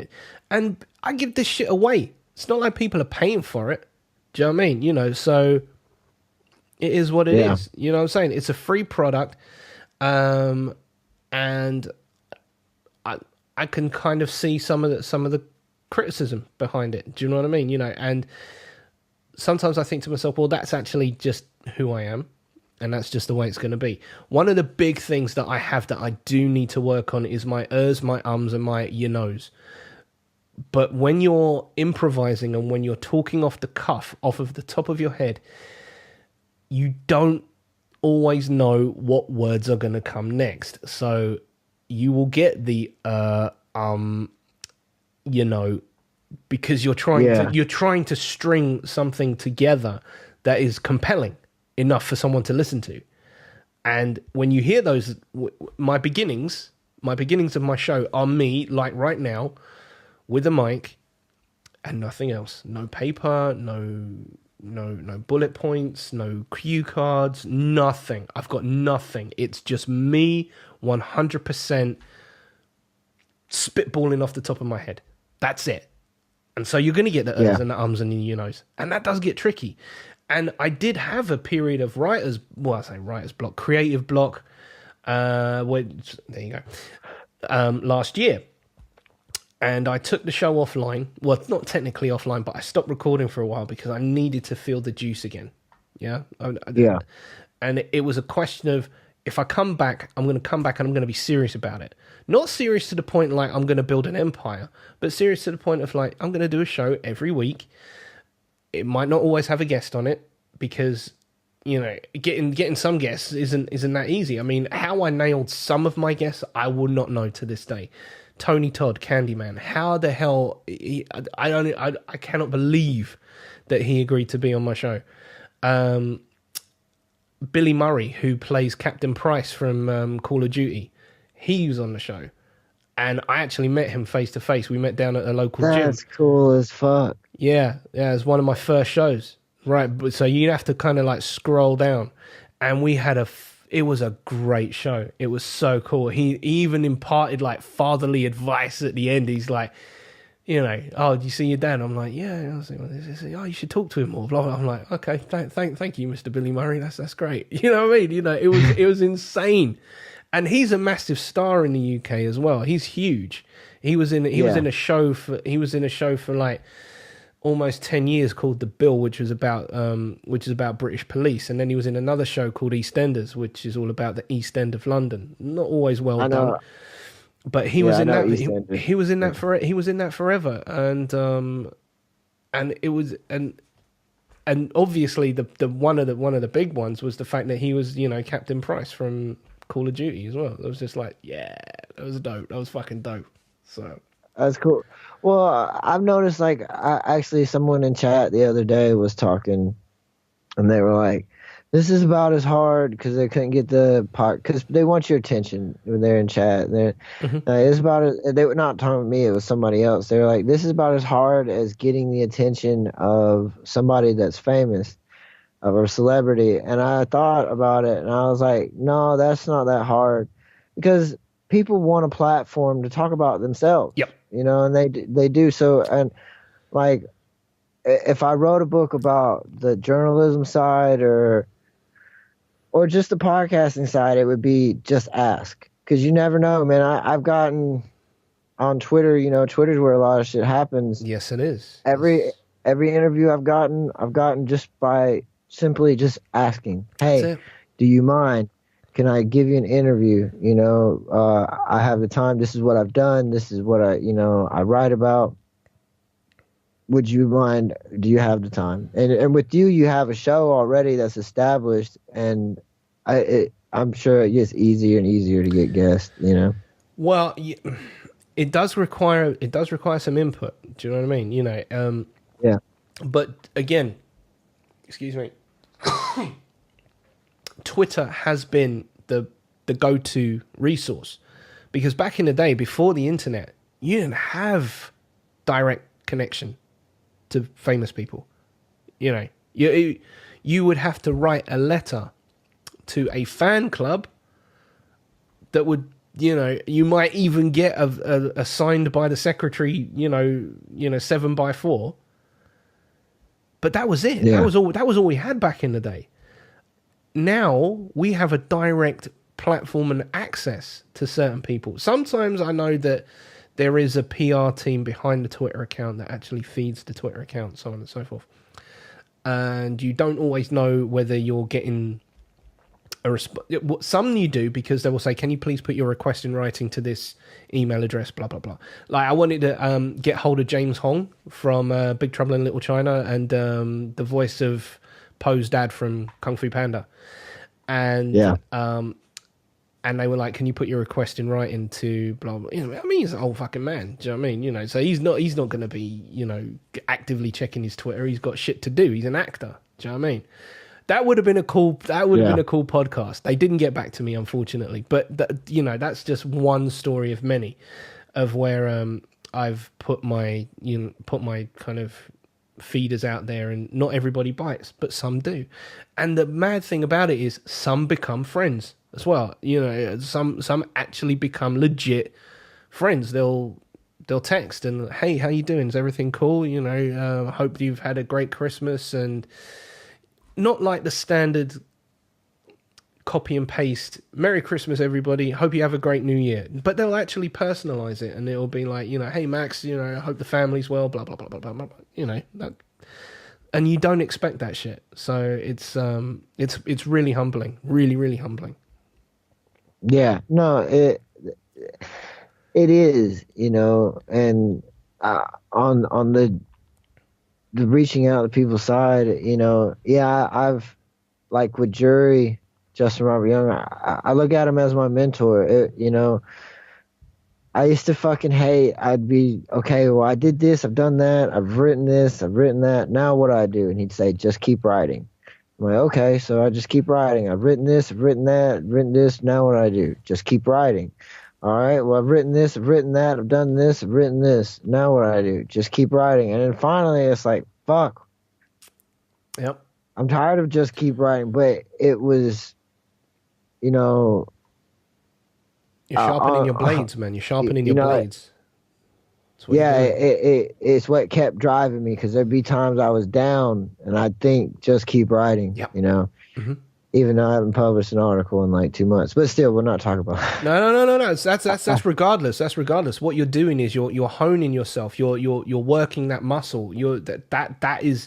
That's what it all boils down to. You know, because like you said, if you don't use it, you lose it, and you need to keep using it.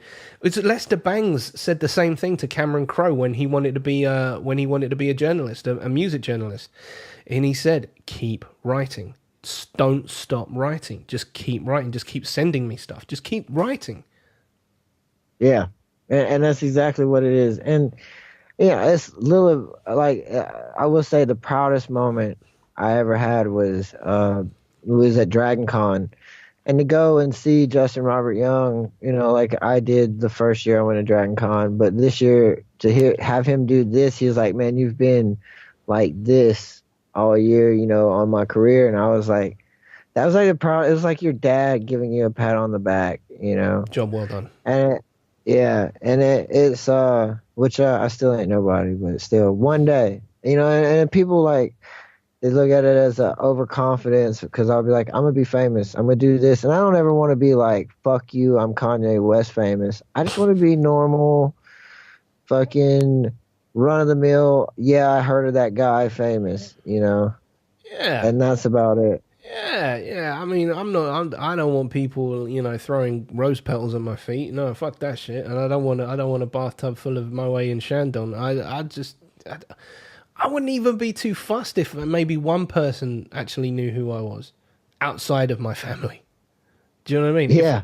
If I got recognized one day, oh shit, you're that guy from, YouTube, right? Max Justice, the Justice System podcast. I'm like, yeah, that's me.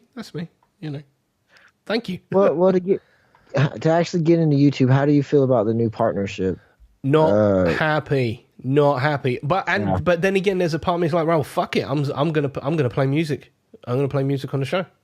I don't give a fuck. You're not gonna monetize me because now I need 4,000 hours of content. Whoa. That's insane. Yeah. That's insane. That has literally just kind of come along and gone, we don't want little people anymore. We just want the big guns. Yeah. They've just literally just gone shunk. And you know what this is going to do? This is going to create a new platform for little people who want to get monetized. That's what this is going to do. I agree with you wholeheartedly. Now, and that's exactly what it has done is smaller creators. It's like basically a fuck you. Twitch is going to blow up now. Twitch is going to go insane.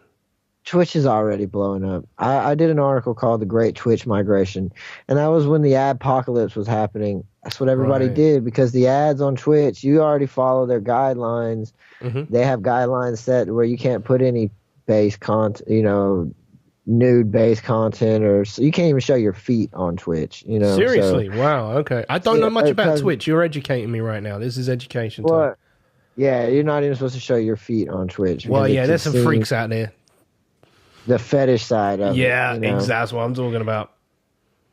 So, and I like Twitch in the aspect of like, I can, like you talking about playing music, I can play whatever the fuck I want, and they just mute it. Like that part, like you won't hear what I'm saying, and that part of the stream will be muted. Mm-hmm. But as long as I'm not uploading to YouTube, it doesn't really fucking matter. Whereas like, my daughter, she's a YouTuber. I promote that with my kids. I want them, if they want to be creators, go be a creator. Don't let anybody, because in the world, there's going to be 100 people that tell you can't do that. You need a real job. You can't. Well, you need a job. You need to make some money. You have to have a base income. Have a plan B. Have a plan B. Yeah, well, yeah, but at the same time, like, I have a job where I can work 2 days a week and still make enough money to pay my bills. My wife, she fully supports what I do. And it was eye-opener to her just to see the reactions of people and how they treat me. Yes. And so that really got her on board. Even to where now she's like, we're planning on, like, basically your idea with Rubbish Dad Gamer. Oh, RG did. Hold tight. Well, it's basically that, because she doesn't play video games. She can't even hold a controller and move the camera and walk at the same time. Oh, geez, that sounds painful. That's painful right there. That's painful. We need to get her in training. Yeah. Yeah, exactly. So if people donate a certain, she said if people donate a certain amount of money to the Patreon, she'll do a few rounds of PUBG, which is going to be hilarious. It's going to be hilarious watching her run around PUBG and try not to die. I have not played PUBG yet. I have not got onto it. Honestly, if you like the older Call of Duties, it's nothing like them. Okay. But in the aspect of, it is cool the way it's that Hunger Games thing, but it's all, if you like, because you like the realism, the Call of Duty, with the guns you could have and all that. Right. It's even so realistic, like you can watch the bullet drop, and see all that, Oh yeah. Oh. Okay. And it's punishing as hell, because you'll go a whole match. You've got your level 3 backpack, you've got the level 3 helmet, you've got your SKS, you've got your whatever, you've got your Tommy gun or whatever you people want, and you get to like top 10, and then someone comes and just kills you from behind, and that's the end of the match, So, what? You get fucked up like that? That's messed up, bro. You can't do that. That's some fucked up shit. You can't do that. it's the top game right now in the algorithm, really, because everybody. I put out a Twitter poll. I was like, "What do you want to see me play?" Resident Evil, remastered, a couple other games, and PUBG. And PUBG was the top. Like that's all anybody wanted. Wow, wow. So, I mean, when I heard about it, but I don't know much. And I remember when DayZ dropped, and people were all over that. And I was like thinking, is this like DayZ? Is this exactly what this is? You know. But yeah, it's something I've yet to get into. Yeah, it is. It's part of my job is, for what I do is I watch all Let's Players because they interest me, and that I watch everything YouTube, man, because I have to know. And I actually have sources like they'll hit me up, and that's what made me realize is I guess I should talk about what's going on in YouTube, like Philly D. I actually admire Philly D a lot, Philip DeFranco, because I like how he stays unbiased and still gets his opinion across. Such a hard thing to do. So hard thing to do. To keep the shit out of there. It is. It is, and that's why with Logan Paul, I didn't really want to report on it too, because I can't not be biased. You know what I'm saying? Because I automatically you've got your own opinion. Yeah. I've got it's the really weird thing about the human psyche is the fact that we get G'd up, and boom, that's it. It's very hard to remain tabula rasa. Looking at something with a completely blank slate. Do you know what I mean? It's so hard. So someone who can come along and do that, the wizards, absolute wizards.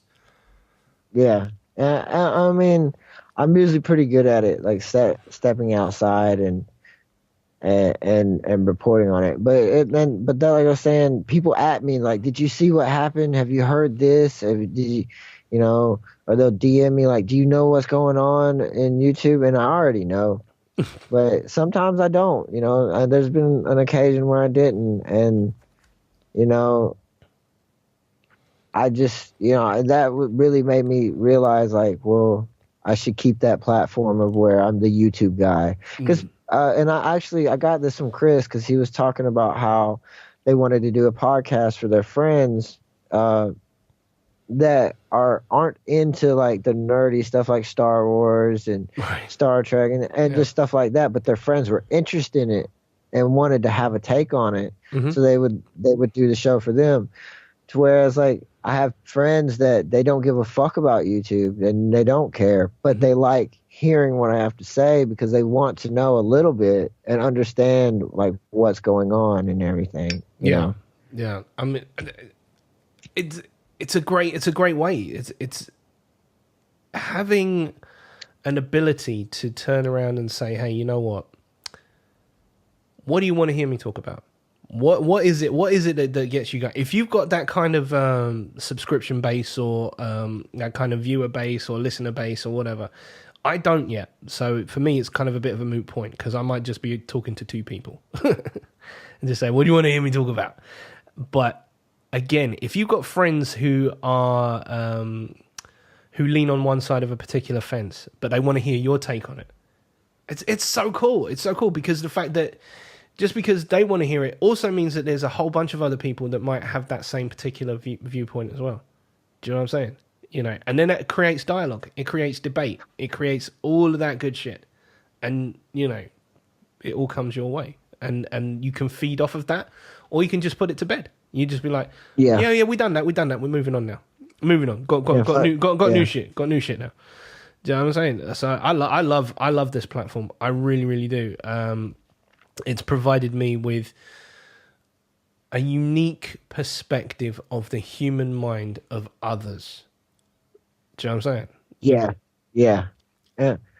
I get that a lot because, and that's one thing I like about being Diamond Club is we're all a bunch of fuckos, and the cool thing is that we're a community full of, we have people of that are gay, we have people that are transsexual, we have people that are atheists, we have people that are Christian, we have Jewish people, we have people from all walks of life, and we all come together under one banner and can coexist and we still love each other, you know. And like these are people that I've never what the guy that did the shirts for me, because I couldn't do it because I don't have a PC. He drew it up for me, and my wife come up with the design, and he put the design on Teespring. And you know, he is one of my main supporters from when I started, and we're two totally different people. We have a lot of the same interests, you know, but our religious views are totally different, and it's, you know, it's just cool that no matter what, we still support each other. You know, we support other creators, we support as many people as we can, because you know, that's just who we are, you know. And I think that's great that no matter what walk of life we come from, we still support one another. Well, I think your new T-shirt should be "Fitz says you're all equally worthless." Welcome to the club. You know what? We'll fucking do that too, because the next one to come out is hashtag sex coat. Right. But yeah, that's a good one. We're all equally worthless. That's a good one. And it's the truth, though. I mean, we're, you know, I don't want anybody to think they're worthless, but still, you know, it's the best way to boil it all down. It's the best way to boil it all down. It's the beginning of Full Metal Jacket. Do you know what I mean? You know, the drill sergeant, he says, I don't have no time for racial bigotry here because you're all equally worthless in my eyes. Do you know what I mean? It was just like, with Fitz and this character that you talk about, like, you know, Fitz says you got to die. Brilliant. Fitz says you're all equally worthless. Yeah, that would be it too. A Fitz needs you to all be equally worthless, and that's the thing. It's what people latch on to. Like there's certain things that I've done that at the time to me it was just me doing a bit, and I didn't even think nothing about it. And then to actually go and meet these people, and they'll be like, when you did this, that was, you know, I thought that was so amazing and so great. And I'll be like, thank you. But I go back and think about it, and I was like, man, I was just being stupid. I was just being myself, you know. I didn't say anything. Because Fitz is me. He's right. just the asshole that I wish I could be in real life. Yeah, you know? the Tyler Durden. He's the Tyler Durden that lives within us all. Everybody's got their own Tyler Durden. Yeah, we do. That's a Fight Club reference, ladies and gentlemen. For those of you who don't know what I'm talking about, go and watch Fight Club with Brad Pitt and Edward Norton. Fantastic film, fantastic book. I'll endorse that movie too. I love that movie. I wish they'd come out with Fight Club 2. I read the comics, like the first couple comics when Fight Club 2 came out. It's pretty interesting. Oh shit! I didn't even know there was a Fight Club 2 that was even a comic. I had no idea about that. Shit, it shows where my knowledge is at. I won't ruin it for you. Please don't. He's married to Marla. That's no fucking way! Oh my god! I've got to go and find this. See if there's a CBR of it anywhere. So. Yeah, check it out. It's good. It was good. Yeah, I mean, everybody just wants to have somebody to look up to, you know, and even me, I believe that you find your mentors. People like Justin Robert Young, I consider my mentor. And even if they don't want to be your mentor, you just latch onto their fucking leg. Yeah. And listen to them. That's it. You know? That's it. Take me, mold me. Be what you want me to be. I promise I'll be good. Exactly. I mean, yeah. Well, I was going to say, I asked this question, what can we expect from you in 2018? What can you expect from me from 2018? It's the same amount of lunacy that you got in 2017, but a bit more consistent. There won't be no breaks. There won't be no, you know. I'm not stopping for, you know, for Cheetos and soda on this one. I'm just gonna be. It will be every week. It's now going to be on YouTube, which it wasn't before. All my previous shows that I've got video of are going to go up on YouTube as well. So you need to be a part of that. It's real easy to find as well now because I've got the custom URL, youtube.com/The Justice System. You go there and you'll have all of the fantastic videos. I'm not too fussed whether I get monetized now because I'm like thinking, well, you know what? That gives me freedom to just do what I do. And not have to play by anybody else's rules. I'm just playing by my rules. If they kick me off of YouTube, then fine, fuck it. I'll live. I'll survive because I'm still on Libsyn, and Libsyn still hosts me via iTunes. Thank you very much. I'll keep it rolling. Do you know what I mean? But with regards to 2018, I'm still fishing for guests. And as they come up, I don't want to say too much about who I'm currently priming because I don't want to jinx anything. I'm a bit superstitious like that. It always seems to be the way. As soon as I'll give you a prime example of how this is a jinx, right? Okay. When I first started doing this podcast, within 2 weeks, I was in contact with you remember back in the day, pro wrestling, the $1 Million Man, Ted DiBiase? Oh, yeah. I was in touch with his son, Ted DiBiase Jr., right? Okay. Told him I had a show, told him I had a podcast, and he was like, great, I'm doing this documentary. I'd love to come on. And I'm like, holy shit, no one's actually listening to this thing yet. I don't even have viewers. I don't even know what I've got. But he said he wanted to come on the show. And I'm like, brilliant. When do you want to do it? He said, let's do it next Thursday. I'm like, fantastic. I was recording off of an old laptop and a blue Snowball microphone at the time. It was a piece of shit. I was recording through Audacity. It was awful. No disrespect to Audacity, but when you're running that through a PC, boy, you got problems. But it was glitchy as fuck. So anyway, I announced it that next Thursday, Ted DiBiase Jr. will be on the show, and it all fell apart. It just all fucking fell apart. Yeah. And I vowed from that day on, I was never ever going to announce any guests until it was done and in the can. I get that fully because I had Yuka Hilden from the Dudesons, Yuka Dudson. Mm-hmm. And I mean, he still follows me on Twitter, and I still reach out to him every so often, be like, hey, I got him to agree to the interview and all that. And I don't know, I guess it's a certain level of stardom where they're like, yeah, I'd love to do the interview, but they're also busy in their life.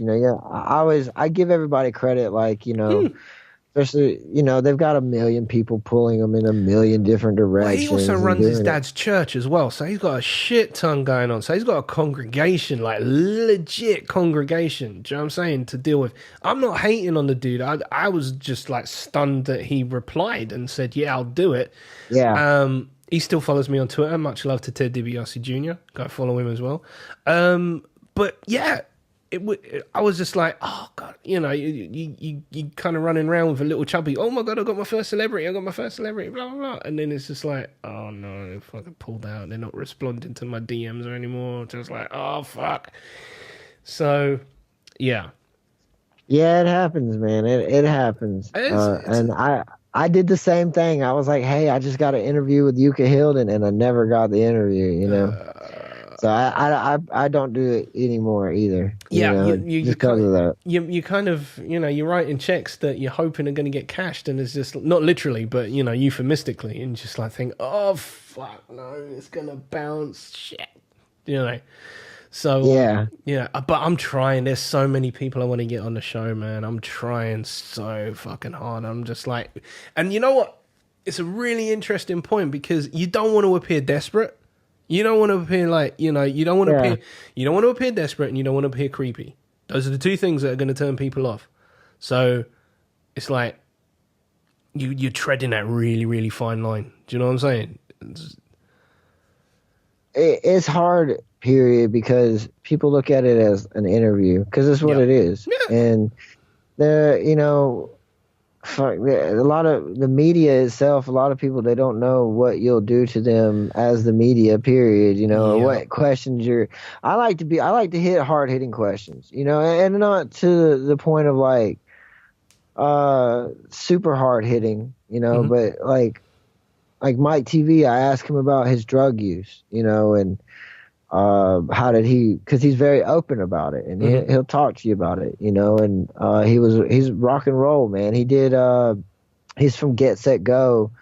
I don't know if you ever watched the show Weeds or watched heard of it, haven't Grey's watched it. Anatomy. Yeah, Grey's Anatomy. I don't watch it. That's the wife. The wife watches that. That's her thing. Yeah. So. It's mostly that way anyways with me. Like my wife watches it. I didn't. But he had a lot of songs on Grey's Anatomy get used, and I'm not going to spoil Weeds, but there's a scene with the DEA agent, and he plays that song "Die Motherfucker Die" is Mike TV. So I mean, and it's cool to finally to meet this person, or not really meet him. It's like meeting you. I consider this like meeting you, even though you're fucking across the damn world. You know, I'm in London. Hey. Yeah, yeah, but which I plan to go there one day. Well, let me know when you're coming, bro. We'll hook up. Oh, definitely.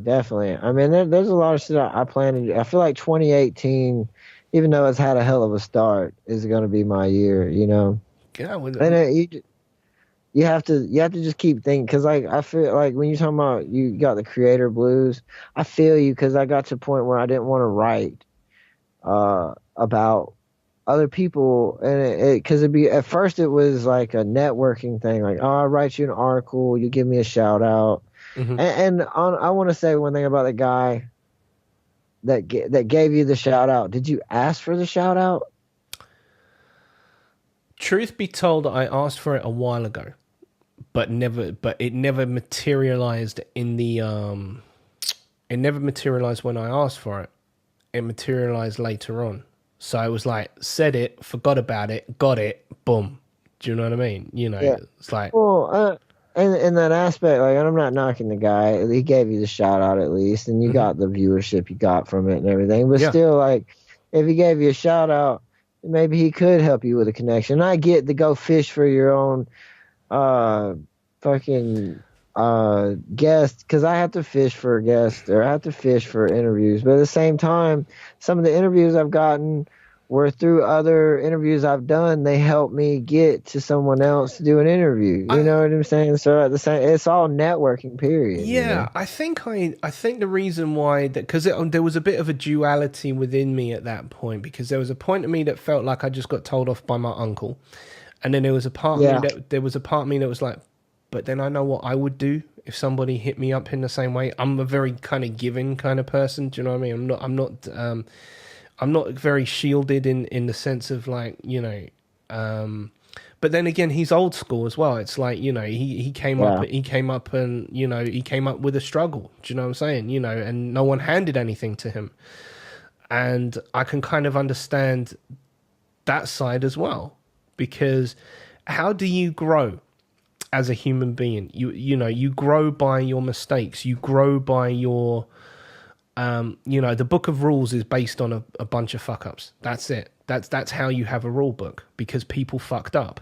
So then, what do we know? We don't want to do that again. So we make this rule: do not put your hand in the fire, because you will get burned. Do you know what I'm saying? Yeah. So you have to fuck up. You have to, you know, you have to get your ass handed to you a couple of times verbally or whatever. These are the rules that make a person. And I think where we are right now is that people are trying to circumvent a lot of that and want to get there without having those difficult conversations or those difficult replies, because their feelings are getting hurt. And I think that is also the measure of a person, whether it be a man or a woman, is that one's ability to take criticism, and to channel it in the right direction. Because some people take criticism really badly, really, really badly. Yeah. You know, to the point where, you know, you walk into a room and their feet are dangling off of a stool. Do you know what I mean? You know, because it's just completely fucking ruined their life. That somebody, there's a guy, and very famous actor, and was a very famous Twitter person, Stephen Fry, and you know Stephen Fry. Yeah, I know the name. Yeah. I can't think of any movies in. He's a comedian. He's a writer. Very, very, very technologically savvy. Was a very prolific tweeter, and was one of the kind of the big UK people to follow. And anyway, he removed himself from Twitter and blah blah blah. But back in the day, back in the early 90s, he was in a play. And it got panned. The critics absolutely panned it, and he was borderline suicidal because of the bad publicity. Because he's a sensitive soul. He also suffers with bipolar affective disorder as well. So criticism in the Michel Foucault, a sociologist, said that our words are weapons, and they are. They really are. In the hands, it's like handing a gun to a 3-year-old, loaded gun to a 3-year-old. They are not going to know what to do. They're going to wave it around and poof, a bullet's gone off, ricocheted, hits mum in the temple, lights out. And that's the same way I see words. People don't realize the power of their words, but at the same time, we are not born knowing, or we are not aware of the person that sometimes we are, because sometimes they're our friends and we know what their tolerances are. But when you're delivering that to somebody, especially on the internet, and they don't know. Look at that porn star that recently killed herself because of all the Twitter hate that she got. Do you know what I mean? Because she refused to do a scene with a guy who did gay porn, and she thought that the community just reared up and like, oh, you're homophobic, you're this, you're that, and she's like, I'm not homophobic. I'm just saying, I'm just looking out for my well-being, blah blah blah. I'm not. This is not a slur. And the next thing you know, you're reading that she's taken her own life. It's rough. It's rough. It's a shame, and I had a cousin commit suicide, and that's why that Logan Paul hit me hard. Was like, if he had done that shit to my family, I'd have beat him. I'd have beat his fucking ass. And I'm not threatening him or nothing. I'm just saying hypothetically that's what I would have done, and that's where I come from. You stand up for yourself, or you don't, or you get walked on, and that's the way society is. Yep. Yep. It is hard being on the internet, because there was a point in chat, where we're sitting there trashing this game, and we're doing it in good fun. The game it was a cool experience to have, with the communities I'm a part of and all that on Twitch.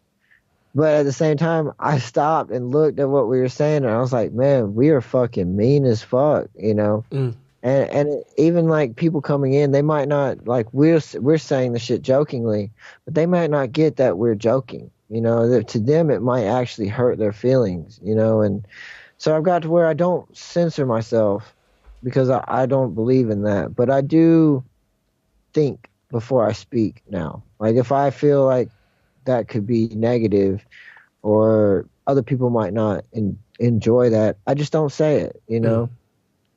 And but if I do say something, it's something I stand behind and believe, and I get all the time, they're like, Fitz, you're one of the most genuine people I know, and I still don't know what the fuck that means, but I'm like, okay, thank you, I appreciate it, and does that come from people who don't know you, just by any chance, just like people that you're liaising with online?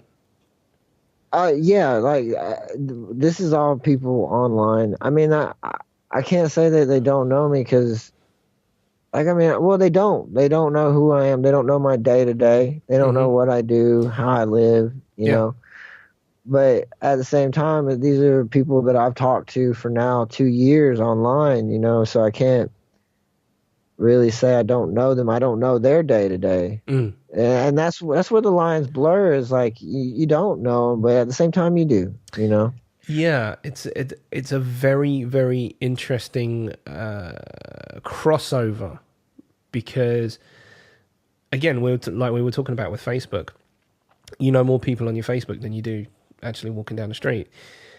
And when you hear people say, man, you know what, it was a really cool thing that you did, or a really cool thing that you said, I really enjoyed that, you seem really, really genuine. And I like that word seem, because we all have our bad days. Do you know what I'm saying? Yeah. We all have our bad days, and we all have our personas, like we were saying again earlier, to kind of reach back around. That Fitz is a persona of who you are. It's an offshoot. It's a Tyler Durden. It's a Wazzy. It's a Woozy. Whatever. Yeah. Yeah.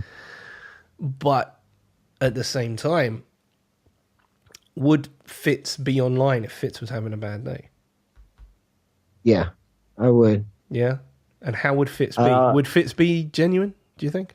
Do you think he would? I mean, in other words, be genuine. Yeah, I will emote, but I mean, and I don't know, because social media is such a part of my life now that, like, yeah, if I'm having a bad day, I'm still on. But these are my fuckos. These are people I talk to on the regular. I can be like, this happened to me. I'm having a bad day. And some people will be like, fuck you, or some people will be like, oh man, that sucks, I hope it gets better, da da da da. And so yeah, I'm generally a reserved person. Like, as long as you don't talk about my mom, my wife, or my kids, I don't have a problem. You can say whatever you want about me. We're cool. We're cool. Yeah, but when it goes into those territories, I'll be a straight dick and I'll protect mine. Gloves are off. Gloves are off. Yeah. I totally get it. It's like there are places that you do not go, things you do not say, and moms, wives, and kids are off limits. That's just the way it is. It's just the way it is. Talk shit about my dad all you like. Do you know what I mean? And I love my dad. Yeah. I love my dad to pieces. Yeah. But do you know what I mean? My dad's a grown ass man. He can, no problem. So, we've been at this for 2 hours. I'm just looking at the clock. Yeah, I just noticed that, man. Well, you can cut me. I'll talk your ear off, man. You can cut me anytime. No. It's cool. I mean, I was gonna, as I say, just to wrap it up for now. But I definitely want to revisit. Definitely want to, come back and talk some more shit, because we only just touched on Dragon Ball. We didn't even go there with what's coming this Friday. I was just we did. So you got yourself a free ride anytime you want to come back, brother. It's been great. It's been absolutely awesome having you on the show.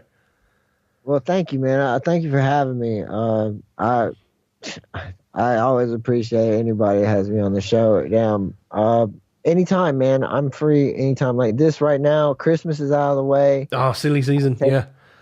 Yeah, I fucking hate it. When you're a kid, it's like, yes, hell yeah, Christmas presents. When you're an adult, it's like paying for the fucking Christmas presents. Jesus Christ. Oh, yeah. God. Visa and MasterCard. I hate you so much. For everything else, there's MasterCard. For everything else, fuck you. God damn, he wants Call of Duty World War II and fucking Battlefield. Damn, I can't. Help me, Jesus. Please help me. Yeah, exactly. So, but yeah, man, anytime, just you know how to get in touch with me. I got you, man. I got you. I'll send you all of my contact details. Do me a favor, put this podcast out to all and sundry, everybody you know. I want to hijack your viewership as well. Well, thank you. As soon as you post it, let me know. We'll tweet it out. I'll mention it at Diamond Club, man. We'll try to get you in Diamond Club. Maybe. Like Ritual Misery, they're always looking for guests. You should check them out. Ritual Misery Podcast. But anybody, you can always follow me at FitzShiv29. That's FITZCHIV29. And it's twitch.tv/FitzShiv29 too. So beautiful. Just check me out. And like I said, get in touch. I'm always free, man. Like right now, until I have to, which I work mornings and only work the weekends. So I'm free anytime, man. Beautiful. Anytime. Beautiful. Fantastic. Well, we'll definitely work something else and we'll get you back and, get something in the books, yeah? Yeah, great, man. All right, well, I'll let you go, man. Throw you the diamonds. Thank you, my brother. I'll throw you my diamonds. All right, man. You be safe, brother. All right, you too, have a good one. Peace, brother. Just going to do some shout outs right now. I want to send some love to, first of all, the podcasts that have inspired and influenced me. Of course, the church family, the Church of What's Happening Now, the Joe Rogan Experience, of course. Russell Brand, Under the Skin. Much love to you, Russell. I love you, man. Doug Stanhope Podcast, crazy motherfucker. Let There Be Talk by Dean Del Rey. Fantastic show. If you love music, the fact that he lives in California and is able to get these guys on tap is insane. I'm very jealous. But I love you, Dean Del Rey. You know I do. What else we got? Nightmare on Film Street, a fantastic podcast for those of you who love horror. I don't love horror, but I'm somehow have a predilection to have to get involved with it. As well as NAme Redacted Podcast, of course, my boys. And that brings me on to shout-outs. Personal shout-outs, people who've reached out. And former guests who I love with all my heart. First of all, shout-out to the one, the only, the powerful Joshua Coburn. TJ Selfmade, go follow him on Instagram. He is a fucking savage. Straight up savage. I love you, TJ. Hopefully we can make it down to Birmingham, smoke some of those 7.5 cigars. Shout out as well to the powerful Eric Andrade. I don't know whether I've pronounced that correctly or not. Eric, get at me, bro, and let me know. But yes, Eric Andrade, much love. The Fiji Mermaid, I love you, man. Joe Broussard IV, Scott Cunningham, Nick Howell, Chris Nielsen, Alex D'Agostino, Powerful Fitz, Mike Dowd, the one, the only, the truest of the true, Mr. Adam Diaz, the founder of the 7.5 cigar. I love you. Ed Mendez, the purveyor, the catalyst, the distribution network of the 7.5 cigar. I love you. My core, Kieran, my son, Kia, my daughter. Go follow her, Kiki Slimy on Instagram. Interesting stuff. My daughter's become like a part-time scientist creating slime and mad shit. I don't know, this is what kids are into these days. So I'm going to do a show with her, funnily enough, because she's super dope. And she's into this slime thing in a big way. So I'm going to do a show with her anyway. Shout out as well to my youngest son, Aiden. I love you, man. I love you all. Shout out to Sierra. I know a lot of you have watched her YouTube video, and I know you guys like it. Tim Alexander, the powerful Herb. His show will be coming later this week on YouTube. Billy Murray, the powerful Billy Murray, aka Captain Price from Call of Duty. He's also on the audio podcast. We didn't do a video one. This is just pure audio, so go and check him out. Terry Stone, the madman. I'm trying to get him on the show. I really am. I'm reaching out. AKA Terry Turbo from the 80s rave scene. And also as well, if you ever watched the movie Rise of the Foot Soldier, Tony Tucker, the man, the only, the man with the dodgy syrup. And who else we got? Tony Todd, Candyman. What else can we say about Candyman? As well as everything else that he's been in, from The Rock to The Crow, Sushi Girl. If you haven't seen that, I highly recommend it. It's a really, really good film. What else have we got in there? Tony Todd is just, he's just insane. He's such a nice guy. Nicest guy in the world. Danny Cullen Roach, my boy, John Damon, and Anjali Bomani. If you want a shout out, all you got to do is hit me up on Twitter. Follow me at Max Justice. Okay? And hashtag shout out. Okay? That's all you got to do. Follow me on Twitter, hashtag shout out, and you will get a shout out. It's that simple. Also, as well, if you're on Facebook and you're a member of the church, just let me know and I'll hook you up. Not a problem at all. And as well as, follow me on all of my social media. So we've got the Twitter at Max Justice. We've got the Instagram, Max __ Justice. So that's 2 underscores. Because someone's got Max Justice and someone's got Max _ Justice. Arseholes. So, nevertheless. So, Twitter at Max Justice. Instagram, Max _ Justice. And I'm on Facebook, but it's I've got it set up super secure because I'm very selective because it all went a bit weird when I was just letting people just, I started getting Oakley sunglasses and, marrying Russian brides and all sorts. It got weird. It got really, really strange. So I've shut that down, to put a bigger filter on it. But if you want to get involved, send me a message. Send me a direct message on Facebook. Let me know that you love the show and feed my ego a little bit. And and then we'll go from there. And if all is well, then I'll add you on Facebook. That simple. Easy peasy. So anyway, thank you very much. And we are going to close out with some great music, some great jams. You just heard Pearl Jam. And yeah, we're going to close out with some groovy tunes right now. All right, guys. See you next week. Peace.